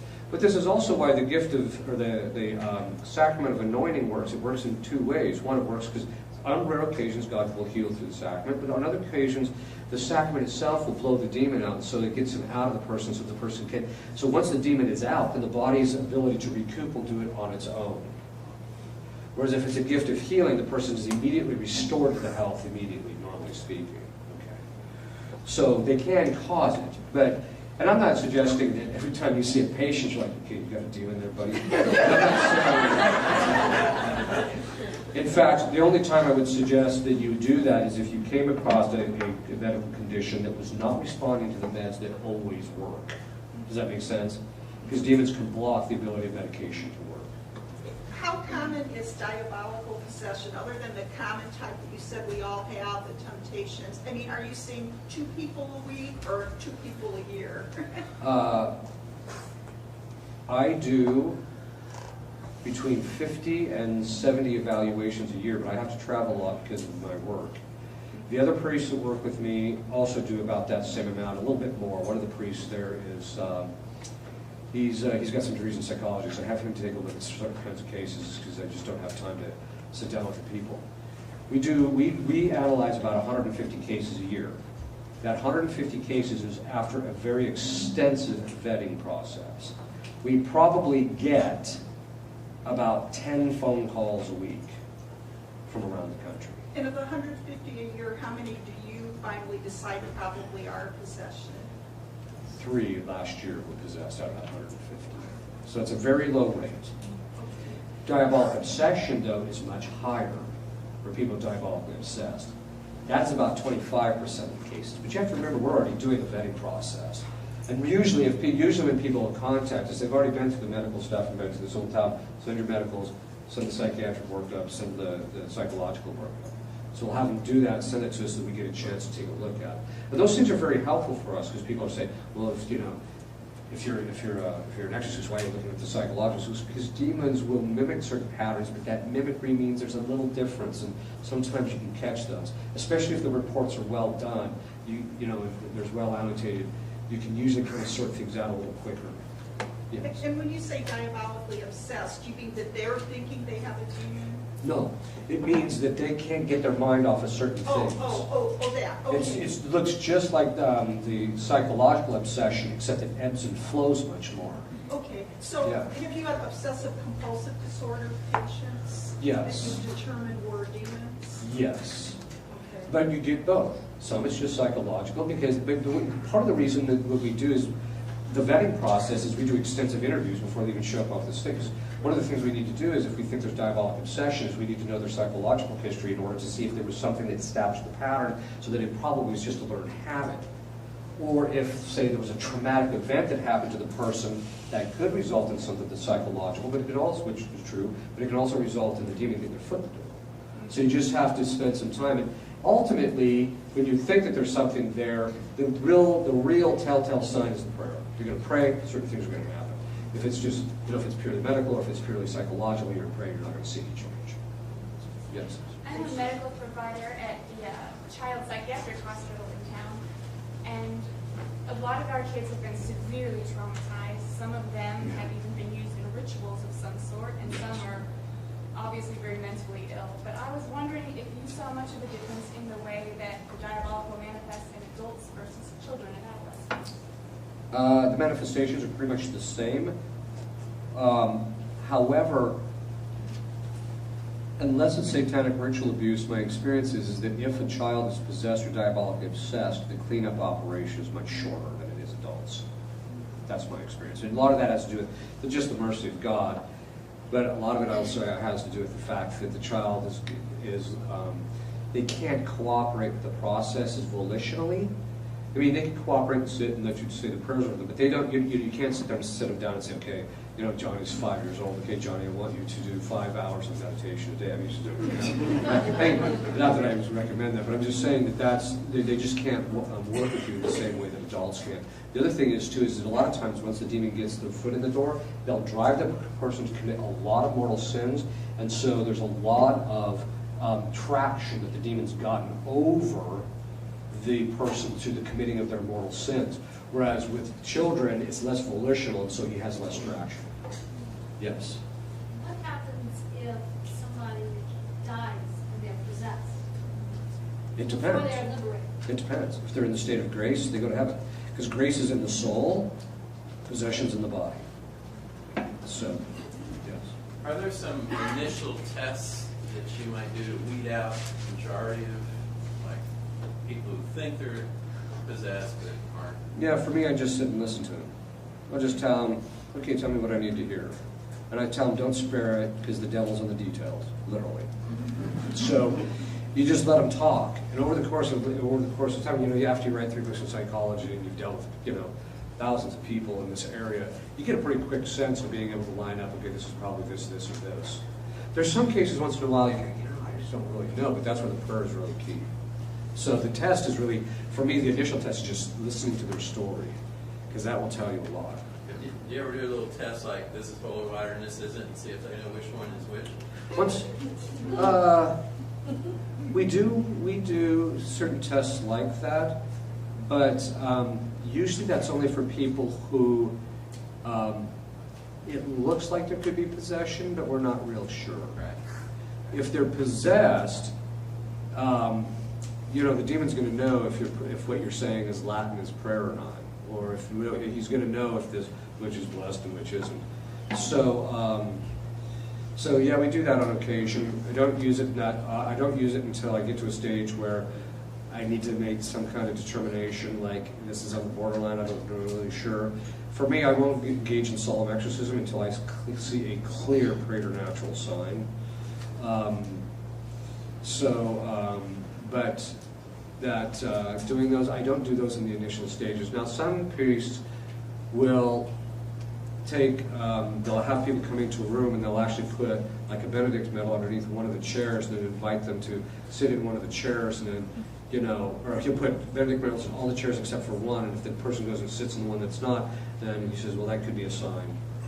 But again, you have to kind of be careful of that too. So, yes. You mentioned that one of the reasons that a person can have a demon is that God allowed it for sanctification or spiritual growth in that person. Yes. And so if that occurs, and say something like that low back thing that you mentioned, okay, so how does the person battle that? With an exorcism, with medical treatment? Do they pray or just accept it? I'm sorry, what was that they have what particular problem? Like that low back thing that you were saying, the lady has something in her low back. The demon on her Lower back. Oh, on the lower back. Yeah. So, you know, so how do you determine which ones are for their spiritual growth? Well, they all are, ultimately. And what are you, how does the, like, determining if an exorcism or Well, if someone's medical possessed, treatment- in the Diocese of Tulsa, I'm what's called a stable exorcist, which means anybody who comes to me, I automatically have faculties to do a solemn exorcism if I judge it to be so. The other exorcists are what's called ad actum, which means they have to go for each individual case, give permission to do solemn exorcism. But there's a variety of different prayers that a priest can actually do in order to make that determination so that you can get the demon to actually manifest. And then once he manifests, then you go to the bishop and present the case.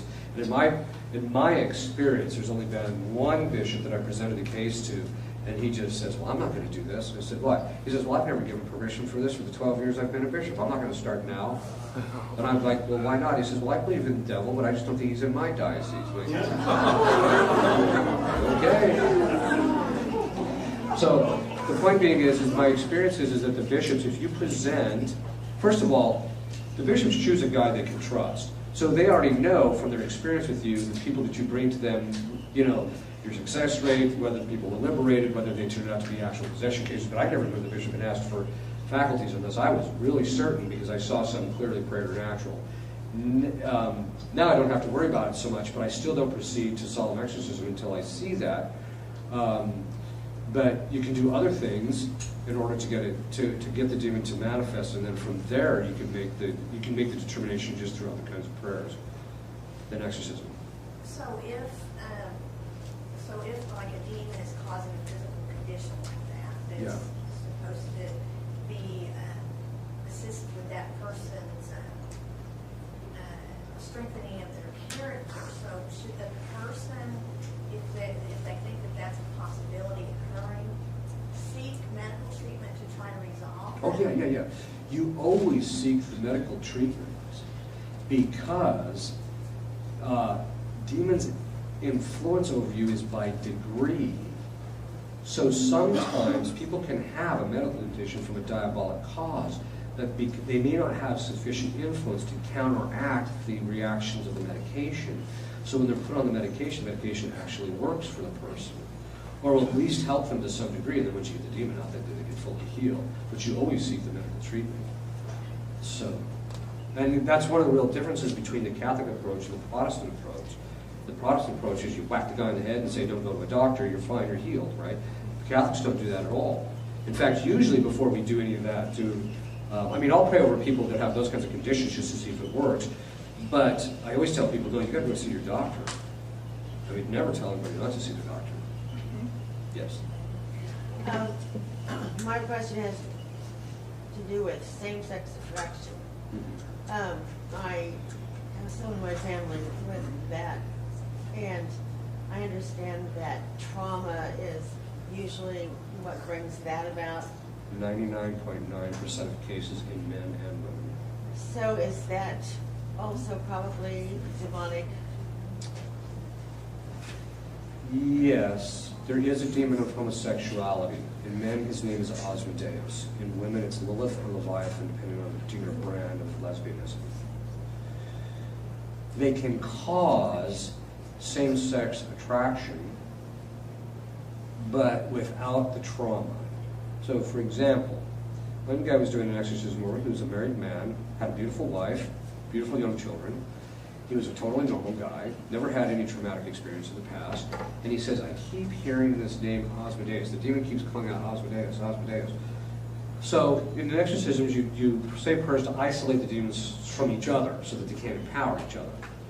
And so after the session, I asked him, I said, do you have any homosexual ideation? He said, yes, I do.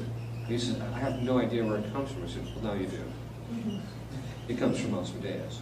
However, that is not the case in most people who suffer from it. In most people, in fact, that was a rare kind of a thing. There's another question I have to ask you. I come from the Kansas City area. And I'm sorry. No, I actually like Kansas. Anyway, before I moved down here a couple of years ago, there was a group of us who listened to this man who Bishop Finn had talked with a lot and asked him to do his, I can't remember if it's called liberations or... Oh, yeah.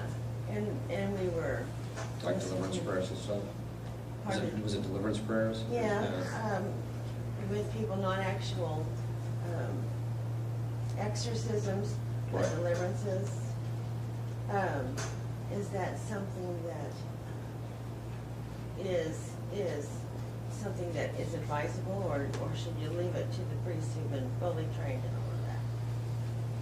Can you repeat the question? Yeah, it's, in other words, participating in deliverance work with, say, like lay people and the like, advisable? Is that it? Rather than, just sticking with the priest? It depends on what they're doing. If they're imposing their hands on your head, or if they are, say, commanding the demons to leave, I highly recommend you get away from them. Because they are unprotected, they don't have the authority to do so, and they're going to get their claw cleaned, and they may get your claw cleaned in the process. I actually know 2 people who became possessed from lay people laying their hands on them. Second, I tell people you're better off just sticking with a priest, or if the bishop gives the deacon permission to do those things, a deacon, because of the fact that the priest has the authority from the bishop to do so. As far as imposition of hands, that should really only be done by a bishop, or priest, sorry. Because a priest and a bishop, there's a funny joke about bishops were going into a council meeting one time, and one of them started dying, and they all started looking around and said, quick, call a priest.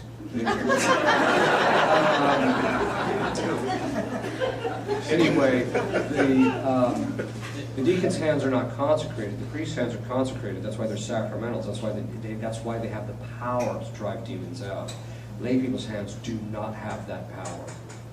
And so to use them as they do have that power is superstition. Well, I don't think it was anyone laying their hands on this person, but it was, they asked the demon's name, and I didn't. If it's a layman, I just don't think that's really appropriate. In fact, the Vatican has been pretty clear they don't want lay people doing those kinds of things. If you're going to deliverance ceremonies where the lay people are just praying with you, not over you, but just praying with you, asking God to help you, to deliver you from anything, there's nothing wrong with that, as long as the person's not asking for anything whack. But usually there's nothing wrong with that. It's when they want to start doing the things that are really proper to a priest that's a problem. Yes? You mentioned Lilith. I was reading up on that once because I hear these things. People read the book of Enoch, and then you come up with a movie like this Noah movie with Russell Crowe with rock monsters. And Lilith is, to a lot of people, real, and they think it really happened. And when I looked into it, I found out the history of it. But what I'm asking you is, well, for your opinion on that, first off, is, was she really the first Eve? Just for your opinion, but I looked up for myself. That's my opinion. The traditional church is clear she wasn't. Yeah. So she was always a demon. That's correct. And that's probably where they got it from, because of that type of demon that it is. That's correct. Okay, thank you. Yes. Yeah. Have you ever encountered Native American or shaman spirits who maybe had an open door with a demonic blessing of maybe consecrated males, firstborn male sons in Native American line? Yeah, not in possession so much. You see a lot. So you see other problems like diabolical oppression, things like that. Yes. Do you have to be Catholic to be exorcised? No. In fact, there's some real funny stories about that. I have 3 short questions. The bells in church, during the consecration when the bells are rung, it was my impression that that's when the Holy Spirit comes. Yes, that's right. Yeah. So that doesn't have anything to do with the bells? No, it's a distinct kind of a thing, but yeah. And do demons have a different voice than the person who's possessed? They do. Every time. No, well, sometimes they'll use the person's voice, but if they get a little obnoxious, I'll force them to speak in their own voice. Sometimes I'll force them to speak in their own voice to get a sense of who and what they are. Yeah. And how do you see what God has done to the demons? You said that God... You see it physically. Yeah, how's it? By the manifestation. It's just like, it's analogous to if I walked up to you and smacked you over the head with a baseball bat. I would see what happened. It's the same thing with them. When you ask Christ to do acts, or if you command them or sever something, you will physically see the demon react to it. Through that person? Through the person, yeah. What was that demon's name for the male same-sex? Asmodeus. How do you spell that? Yes. How do you then, especially as healthcare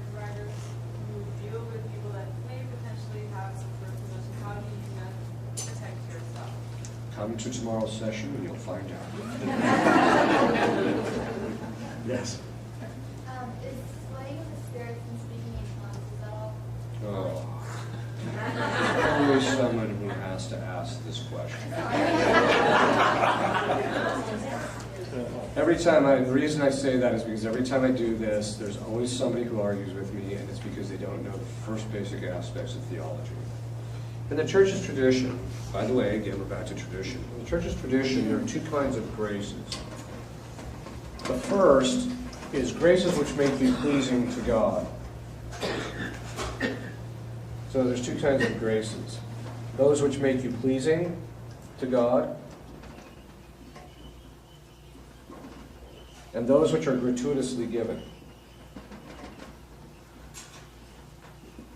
The ones that make you pleasing to God are sanctifying grace, that's the indwelling of the Blessed Trinity in your soul, and actual grace, which enlightens the mind and strengthens the will in order to do the right thing.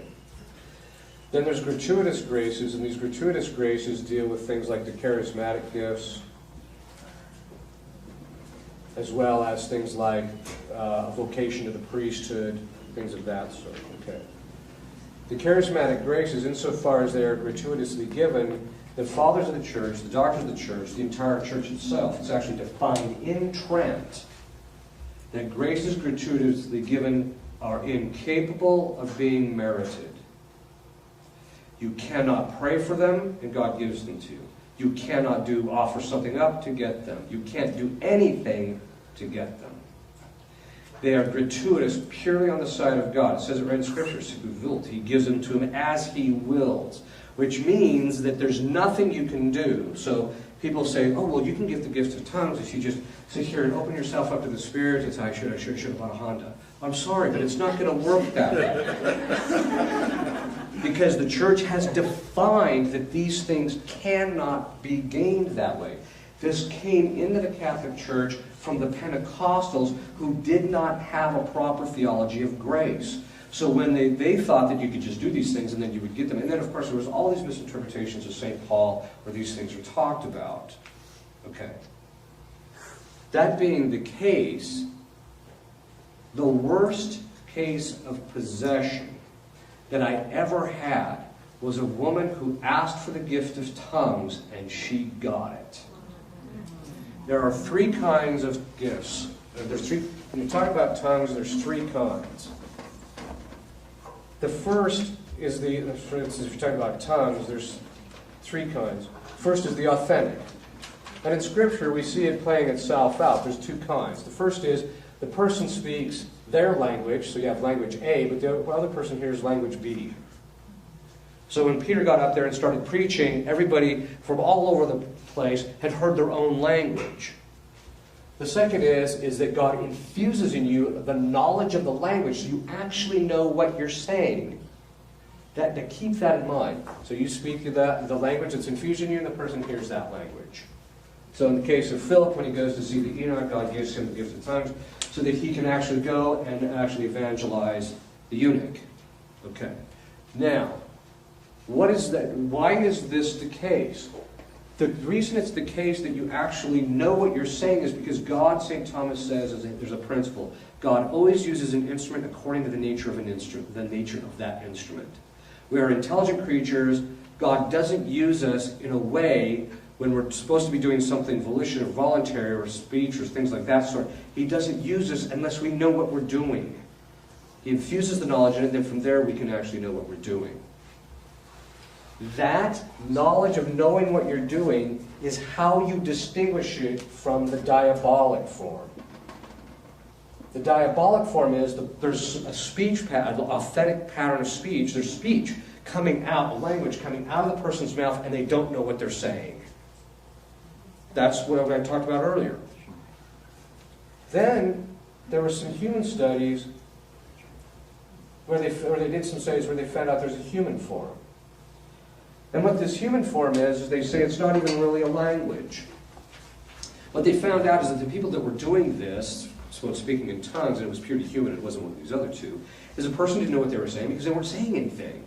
And they discovered that by close and scientific analysis, that the patterns of speech that they talked with normally as an individual were showing up in the same thing, just a little bit jumbled around. So it was just purely human. That's just purely human. Now, people say, I pray to God in my gift of tongues. Let me ask you this. If someone came up to you and just started speaking in your ear, what would you think?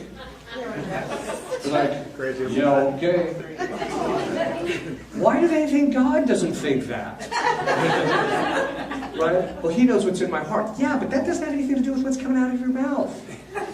The second thing is this is dangerous.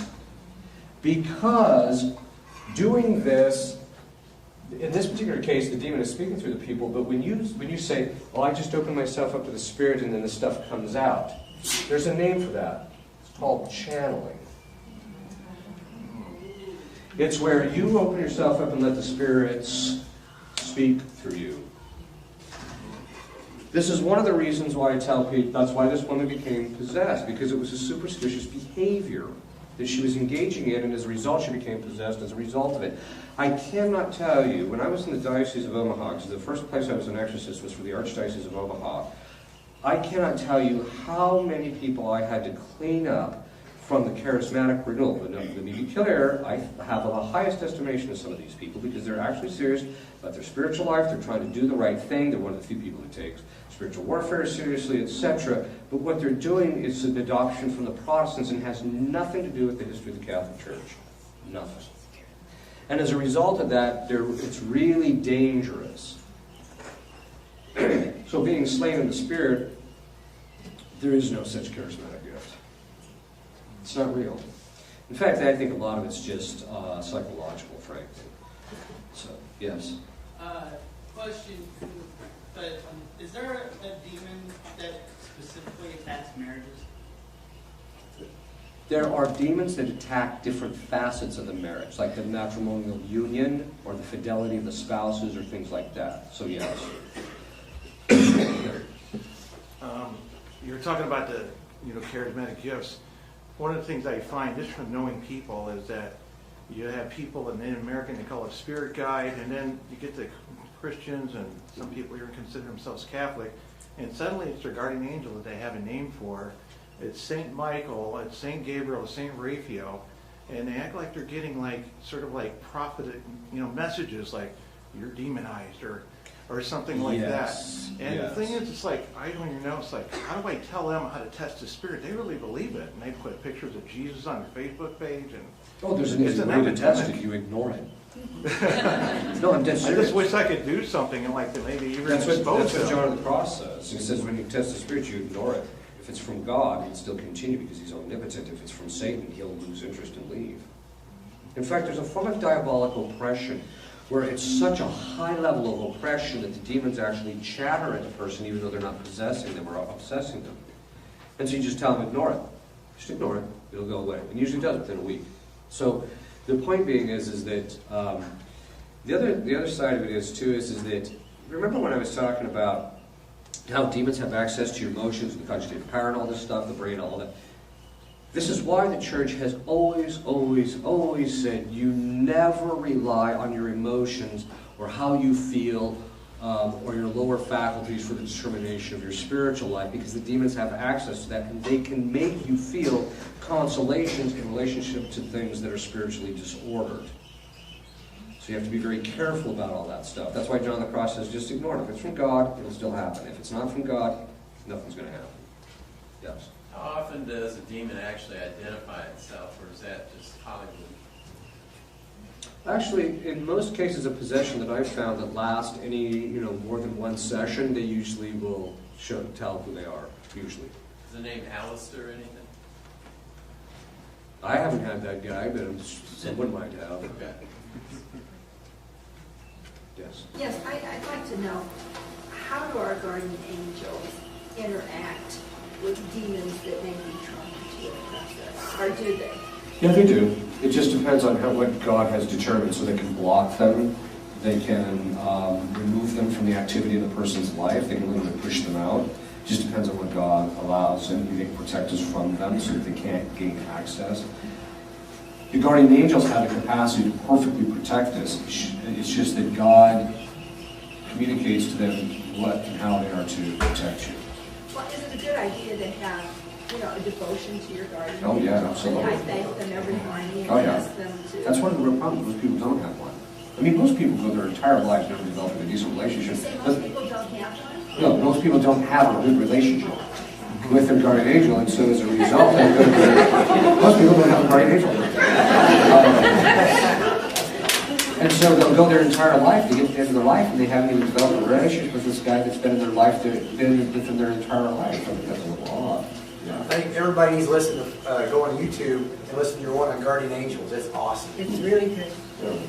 Yes. Yeah. What about wearing the Benedictine medals? Oh, yeah, we'll get into that tomorrow. Yes. If the demons identify themselves, how can the guardian angels do it? Or do they? They do, but rarely. Whereas when the demons manifest, you beat it out of them. They tell you because they have to. They don't want to, they have to. Whereas the guardian angels rarely identify themselves, rarely. Although it has happened, even in my own life, not personally myself, but what happened was one time there was this case where this woman was possessed, and she calls me up and she says, I'm pinned to the floor and I can't move. And I'd already been working with her for a little bit. She hands the phone to our assistants that was sitting there. She says, yes, we can't get her to move. And I said, well, I can't talk to you right now. I'm going to have to call you later. Because I was just about to get on an airplane, if I remember correctly. And I'm standing in an airport. I don't think I'm going to be shouting exorcisms into the phone. So what happens is, but you don't shout at them anyway. So what I did is I said, it was only 1 hour flight. I got off the flight and I called her back and said, you still think? She said, yes. So I said the prayers to get the demon to loosen up, which he did very quickly. And then she says, I have to go. Now, before I got on the airplane, what I did is I said to the guardian angel of my priest, because when you're ordained a priest, you get another guardian angel. So I said to him, I said, go and tend to her and take care of her. So she gets back on the phone. This is before I got on the airplane, before I actually got her freed up. So she hangs up. 5 minutes later, she calls back. She said, I hadn't been to the bathroom in 5 hours. I'm like, oh, okay. And then she says, and by the way, did you send the guardian angel of your priesthood to me? And I said, yes. How did you know? He said, he appeared to me and held my hand. She was actually, in other words, he communicated to her who he was. That is very rare. You don't see that happening too often.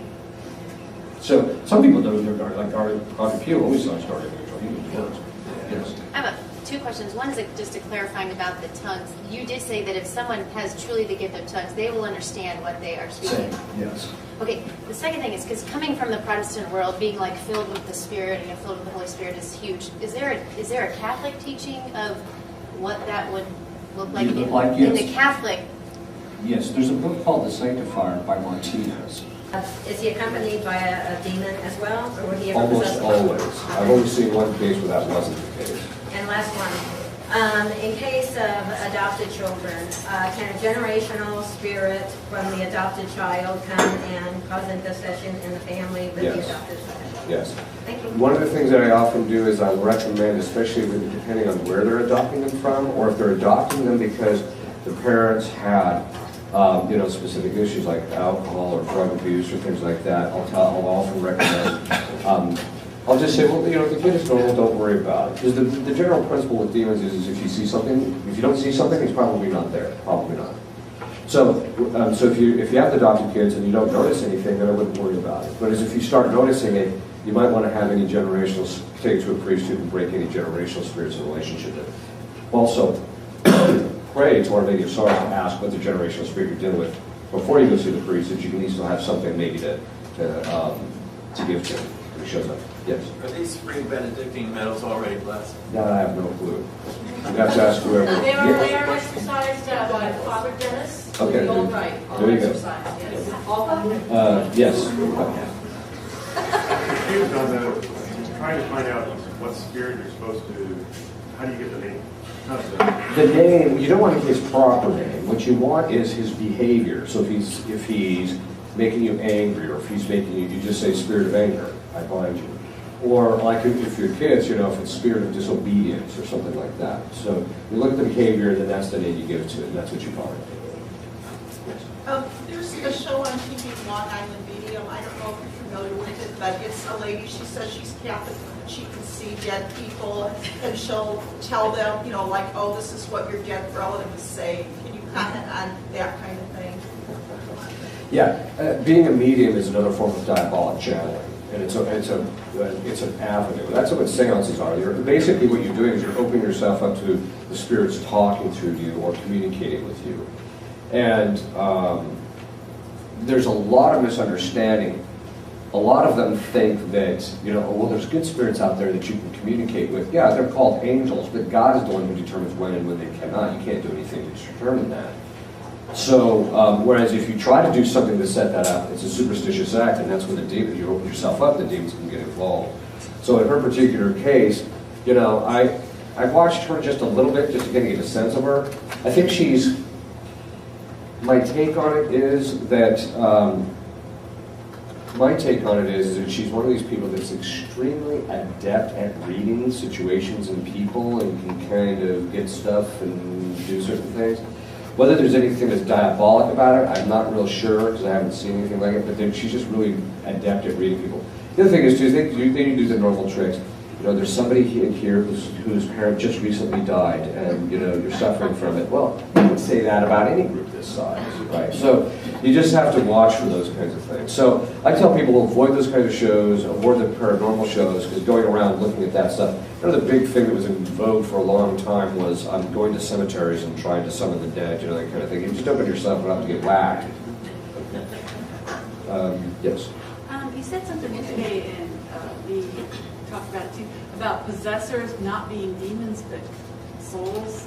Yes. I had no idea that was a possibility. Could you just elaborate on that a little bit? Yeah, what it is that, okay, basically this is the theological speculation, so it's purely at that level. This is the theological speculation as to why and how they can do it. That the restriction of our wills to only being able to move things in our own body is a divine decree. St. Thomas says that the will is a universal power. And so there is some speculation that things like telekinesis and things of that sort were what Adam and Eve had them. And that at the fall, God truncated it and restricted it removed their ability to affect things outside of themselves. So once you're released from the body, the will still retains that universal power. So it has the ability to affect other material things, God permitting. We know this to be the case because of the fact that Our Lady does it, the saints do it, and things of that sort. So in relationship to enlightening our mind or putting something in our imaginations, etc. Okay. And there are certain instances where angels have actually moved other people's bodies during times of distress or what have you. So we know that those things, angels have. But with people, the idea is that when people are damned and they're particularly bad, under certain circumstances, God will allow them to come back and be able to influence in the same manner that a demon does. So now there's a small percentage, very small percentage of exorcists who just says, no, they're just demons, they're just faking their people. No, there's a real distinction, because at least in my experience with them, with angels, when it's fallen angels, that is demons, you'll ask them, you'll command them to tell you, what were you damned for? It's always a spiritual sin, like pride, envy, something like that. It's always that. Whereas when it's a human being, it's almost always something tangible. So one guy that I knew, that was possessed of this one woman, he was damned for having hung a man. Another woman, or another case was that one of the possessors was her great-great aunt, and we commanded her to tell, what were you damned for? Promiscuity. So it was funny because every time that she would manifest, all of a sudden the woman's facial features would get really soft and she'd start twirling her hair, and it was just like a little frivolous here. But the point is that it has to be particularly bad. In the case of Anneliese Michel, she was possessed by, if it was accurate, Hitler, Nero, parish priest, as I mentioned, who they found was particularly bad. So they have to. It's not just, you know, like I said yesterday, Aunt Bessie, who happened to, you know, didn't want to go to mass on Sundays. You know, it's not usually that. It's usually something that's really bad, even though that is more simple. Yes. With a doctor having a patient, or in my case, a therapist having a client, does that give us any authority or not? Okay. Although once you adopt someone, in other words, it's a legal thing. So once you adopt somebody legally, you can do it. If you have power of attorney over somebody and they become incompetent, once they lose that competence, then the authority would kick in. So it has to do, yeah. So in that particular case, no. But you can do it in the other way, where you just say, in fact, I'll recommend this often to people who have a therapist who come to me and says, you know, I think my client has diabolic problem. So I'll just say, well, you know, one of the ways you could find out is just say the binding prayer, but don't say it as a command. Just say it, you know, Jesus asks you to find the spirit of action. You can say it mentally. You don't have to say it out loud. You just say it mentally. Let's see if you notice a change. Yes? Is there anyone for us to know which saint is a specific nemesis to a certain demon? Not without asking him. Or unless you're an exorcist, you happen to know it because of case study. So, yes. Once your children are grown and married, do you still have authority over them? You do. Yes. How that plays itself out is a little different. The answer is yes. Yes. Yes. I wanted to ask, because I'm a little confused. The father has a command over the family. That's correct. He's the one that is commanding prayers, or just only the priest? He can use them over his family. The mother can use them over the children.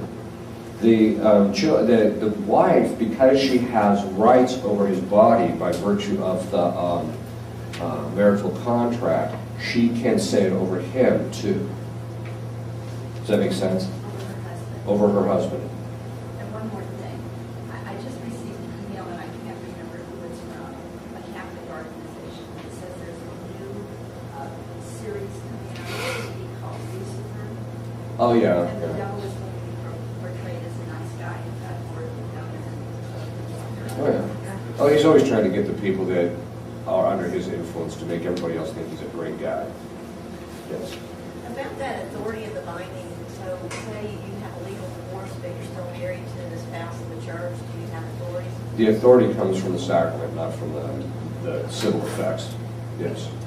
Okay, this is kind of a broader question, but when you look at the Illuminati or the enlightened ones, that would be, you know, basically human agents of the devil on the earth. Right. You know, they're pushing the New World Order, you know, Yes. currency, food, industrial medical complex, corporate profiteering, population control, other things. Yes. One of the things that, you know, they say is they have control over Washington with the Washington oblique there war, the oblique in Europe, and the oblique in Rome, of having control over religion, money, and war. You know, the Novus Order, the New World Order. There's a lot of people, I say, that they have infiltrated the Catholic Church in a major way. Could that be true? And if so, what do we do for spiritual warfare? Yeah, I mean, I think the documentation, I think, is pretty clear that they did. In fact, you know, the infiltration of the Catholic Church is already testified publicly before Congress by Belladonna. I mean, Belladonna said that the Freemasons, the communists, worked very closely together, but she said we flooded the Catholic seminaries. We've got over 1,000 communists into the Catholic seminaries in this country alone. So, is there an influence? Yes, there actually is. The place of the greatest spiritual power is also, or the greatest spiritual influence is also, from good, is also the place of the greatest diabolic attack. So it just makes sense that they would be attacking. So the point being is that, is it there? Yes. These things are all predicted anyway. All these things, the New World Order was in effect predicted by the saints who talked about how governmental structures and financial systems would come under the control of a single agency, but that was necessary in order for the Antichrist. So that's just all that means. I mean, so is it there, the spiritual warfare? Yeah, it's there. You just have to pray to keep yourself protected from your family so that any of the effects of it don't occur. But that's about all that you can really do, because these things are, you can pray against them and you can do certain things, but they are largely out of our hands. The one thing I keep telling people is, it's really funny. I was a mechanic for about 25 years off and on for my father, because I would go home and I would work with him ever since I was a teenager. But even after I was a priest, he would get busy, so I'd come down and help him out when I was home on vacation. And so I'm one of these guys that just likes working with my hands. So I went and I bought an assembly torch set. And I would go to get the bottles, and I get to the location. I'm in my casting, and they're behind me, assembling oxygen bottle. And this guy, he said, as we're loading it, he just asked me, he says, "Hey, can I ask you a question?" I said, "Sure." He says, "What do you think about the way the world is going right now?" And I told him, "It's in free fall." And he says, "Yeah, that's what I've noticed. That since about 2008, roughly, this thing is literally spiraling down with nobody putting any brakes on it whatsoever. There is literally no public agency that's trying to slow this thing down that is effective in any manner whatsoever."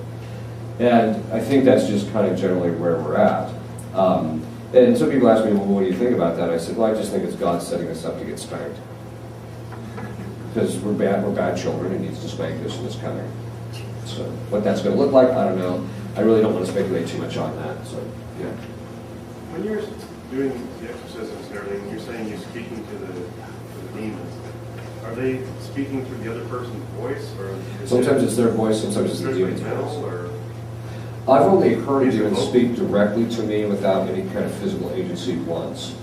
They usually don't do that, and Christ restricts that usually. So what they do is they'll move the vocal cords and stuff and actually speak through the person. So, yeah. When I have authority over my nephew who comes to stay with my husband and myself every summer, he comes from a broken home, divorced parents, and my brother's on the road, he's a trucker, and so he's not in the house with us, so he gives us charge over his son. So would I have authority over my nephew? Not the spiritual authority that would let you do the binding prayers. Okay. How? By command. So you just ask Christ. Have to be asking. Right. Okay. Yes. Well, in response to her question, could she ask the Father to extend His authority over her? No, it's not delegatable. Okay. Yes. When you said like we're in free fall, I think we have to start not being closed in ourselves and merely protect. I believe everything that you said, and I think it's wonderful, but I think we have to reach out. Oh, yeah. And I have a problem because the Holy Father says we have to risk ourselves and smell like the sheep. And I can give you an example. I only told this story to Richard Holland here. I was in Japan, in Hokkaido, as a catechist, and the pastor told me, I could go to Shiganotani. It was a coal mining town, and I had 8 people. We'd sit in a room on the floor, which, was the bedroom and everything else. One room serves everything. My problem was I taught the catechism, and it was in Japanese, and then used the scriptures. They had the scriptures there, and so I could relate them to Christ. However, when I looked on the wall, there was a 5-foot wide poster on there. It was a suntory. The woman was totally naked with a Suntory whiskey bottle right at the proper place. You see, obviously it looked like a phallic symbol, but she'd be looking at me all the time as I'm teaching, okay? Now, I cannot stop that because in Japan you can't tell people how to decorate their houses. It's rudeness. So my thing was to just keep teaching. How much it makes it taste? No, this is the devil looking, as it were. Okay? And right near the time when we were finishing and they were getting ready for baptism, I went in, and lo and behold, there was 2 oval pictures there, the Sacred Heart of Jesus and the Sacred Heart of Mary. I didn't say anything. Right. After the class was over, he said, what we had on the wall after your teaching here didn't speak to us anymore. That was the Suntory. After that, I went to Oyubari to start out. Well, a teacher would invite me into the home at night, and of course they had these liter bottles of beer. And in Japan, you cannot pour your own beer. He has to pour it for you, and I have to take care of him. And so after I get loaded with beer, I said, man, I can't, nomimasen, I told him, I couldn't drink it anymore. Well, he thought I wanted whiskey, so I'll come to Suntory. The wife was the Suntory lady now, clothed, however, and I had this whiskey. Well, by the time I left the house, I said I had things to do the next day. I was radiating. I had to walk in the snow. Now the snow was 2 meters deep, and we boarded up the windows on the first floor. And so I was radiating, and I remember telling a priest, I said, this boozing for Christ is kind of hard. What I'm bringing out is what the Holy Father is saying. You kind of risk yourself a little bit, and that side can wear you out. You know what I'm saying? And I never was told anything about the devil, I believed in the devil and angels and prayed. Yeah, I mean, it's true that you have to, okay. There's a distinction between, you don't risk your family. But it's true that it's based upon our own particular circumstances, that we might be in a circumstance where we do have to go out of ourselves in order to help somebody. We just have to make sure that we're not putting ourselves at spiritual risk of committing any kind of grave sin or anything. But yeah, no, I mean, I agree, you do have to help people, but right now my basic point is that you have to, in fact, I think what you said brings up a very important point. Right now, I think it's gotten so bad that trying to get the overall, like the governmental structure and all these things straightened out, you're not going to get those things straightened out. It's got to be on a person-by-person basis. That's where you've got to deal with people. And when you see people are open, then that's when you make the entrance. Yes? You mentioned something about the Freemasons just a little bit ago. We have a family member a couple generations back who was involved, and on a very low level, not the high levels, so I doubt he knew anything about the high level. So I just wondered about our family's vulnerability. All they have to do is enter the lowest level, and your family can become subject to the Freemasonic curse. Now, it doesn't necessarily mean that you have it, but you want to say the prayers to break the Freemasonic curse. There's a specific prayer. There's a set of prayers, yes. Is that on your website? No, but you can email me through the website and ask for it. Yes? Yes, we have authority to bind under godchildren. No. That's a common opinion that most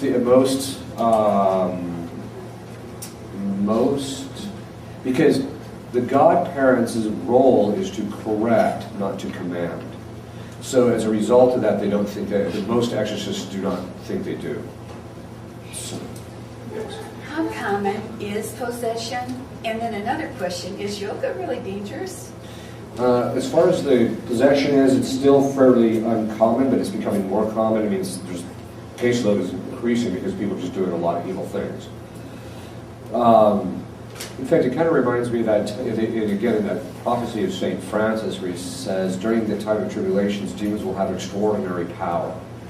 And it almost seems like it'd be there. But, so, it's not that common, but it's becoming more common. People ask me, what percentage of the population is probably possessed?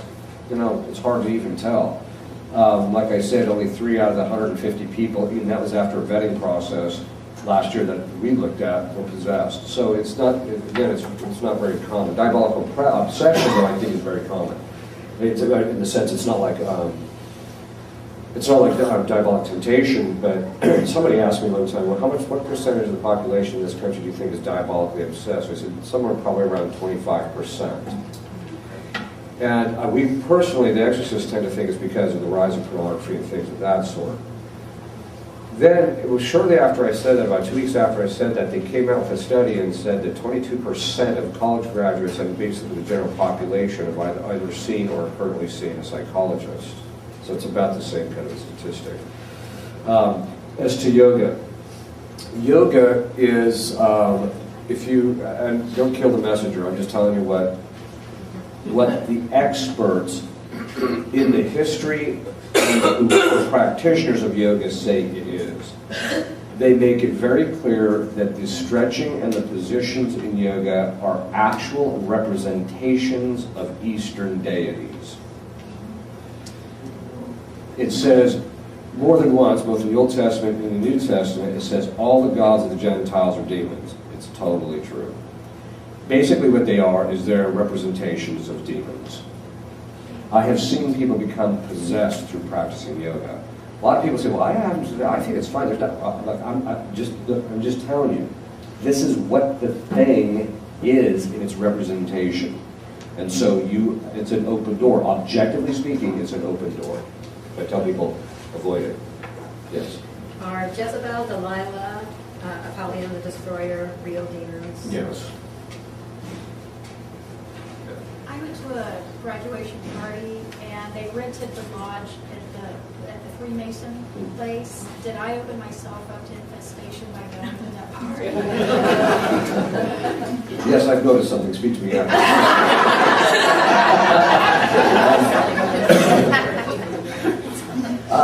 You can, yes, but like I say, if you didn't notice anything after you left, then there's probably nothing there I wouldn't worry about. So, yes. Could you spell that website address? Yeah, it's www, of course, AUXILIUM